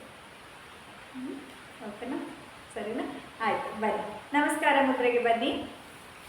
ಕಣ್ಣುಗಳು ಮುಚ್ಚಿಲ್ಲಿ. ಆಳವಾಗಿ ಉಸಿರಾಟ. ನಿಮ್ಮ ದೇಹವನ್ನು ಒಮ್ಮೆ ಗಮನಿಸಿ, ಮನಸ್ಸನ್ನು ಒಮ್ಮೆ ಗಮನಿಸಿ. ಸಂಪೂರ್ಣವಾಗಿ ಉಸಿರಿನ ಮೇಲೆ ಗಮನವನ್ನು ಕೇಂದ್ರೀಕೃತ ಮಾಡ್ತಾ ಬನ್ನಿ. ನನ್ನ ಇಡೀ ದೇಹಕ್ಕೆ, ಮನಸ್ಸಿಗೆ, ಪ್ರಾಣ ಚೈತನ್ಯಕ್ಕೆ, ಜ್ಞಾನದ ಹರಿವಿಗೆ ಹಾಗೂ ಆನಂದಮಯ ಕೋಶಕ್ಕೆ ಒಳ್ಳೆಯದಾಗಲಿ. ನನ್ನ ದೇಹದಲ್ಲಿರುವಂತಹ ವಾತ, ಪಿತ್ತ, ಕಫ ದೋಷಗಳೆಲ್ಲವೂ ಅವುಗಳ ಅಲ್ಟಿಮೇಟ್ ಹೆಲ್ತ್ ಏನಿದೆ ಅದನ್ನು ಪಡ್ಕೊಳ್ಳೋ ಹಾಗಾಗಲಿ. ಸಪ್ತ ಧಾತುಗಳು, ಸಪ್ತ ಚಕ್ರಗಳು, ಪಂಚ ಜ್ಞಾನೇಂದ್ರಿಯಗಳು, ಪಂಚ ಕರ್ಮೇಂದ್ರಿಯಗಳು, ಸತ್ವ, ರಜ, ತಮ ಗುಣಗಳು, ಈ ಎಲ್ಲ ಸಾಧನಗಳು ಏನು ನನ್ನ ದೇಹದೊಳಗಿದೆ ಅದನ್ನು ಸಂಪೂರ್ಣವಾಗಿ ಅರಿತುಕೊಂಡು ಆರೋಗ್ಯವನ್ನು ಪಡೆಯುವತ್ತ ನನ್ನ ಹೆಜ್ಜೆ ಸಾಗಲಿ ಅನ್ನುವಂಥ ಪ್ರಾರ್ಥನೆಯನ್ನು ಮಾಡ್ತಾ ನನ್ನೊಟ್ಟಿಗೆ ಹೇಳಿ. ಲೋಕಾ ಸಮಸ್ತ ಸುಖಿನೋ ಭವಂತು. ಲೋಕಾ ಸಮಸ್ತ ಸುಖಿನೋ ಭವಂತು.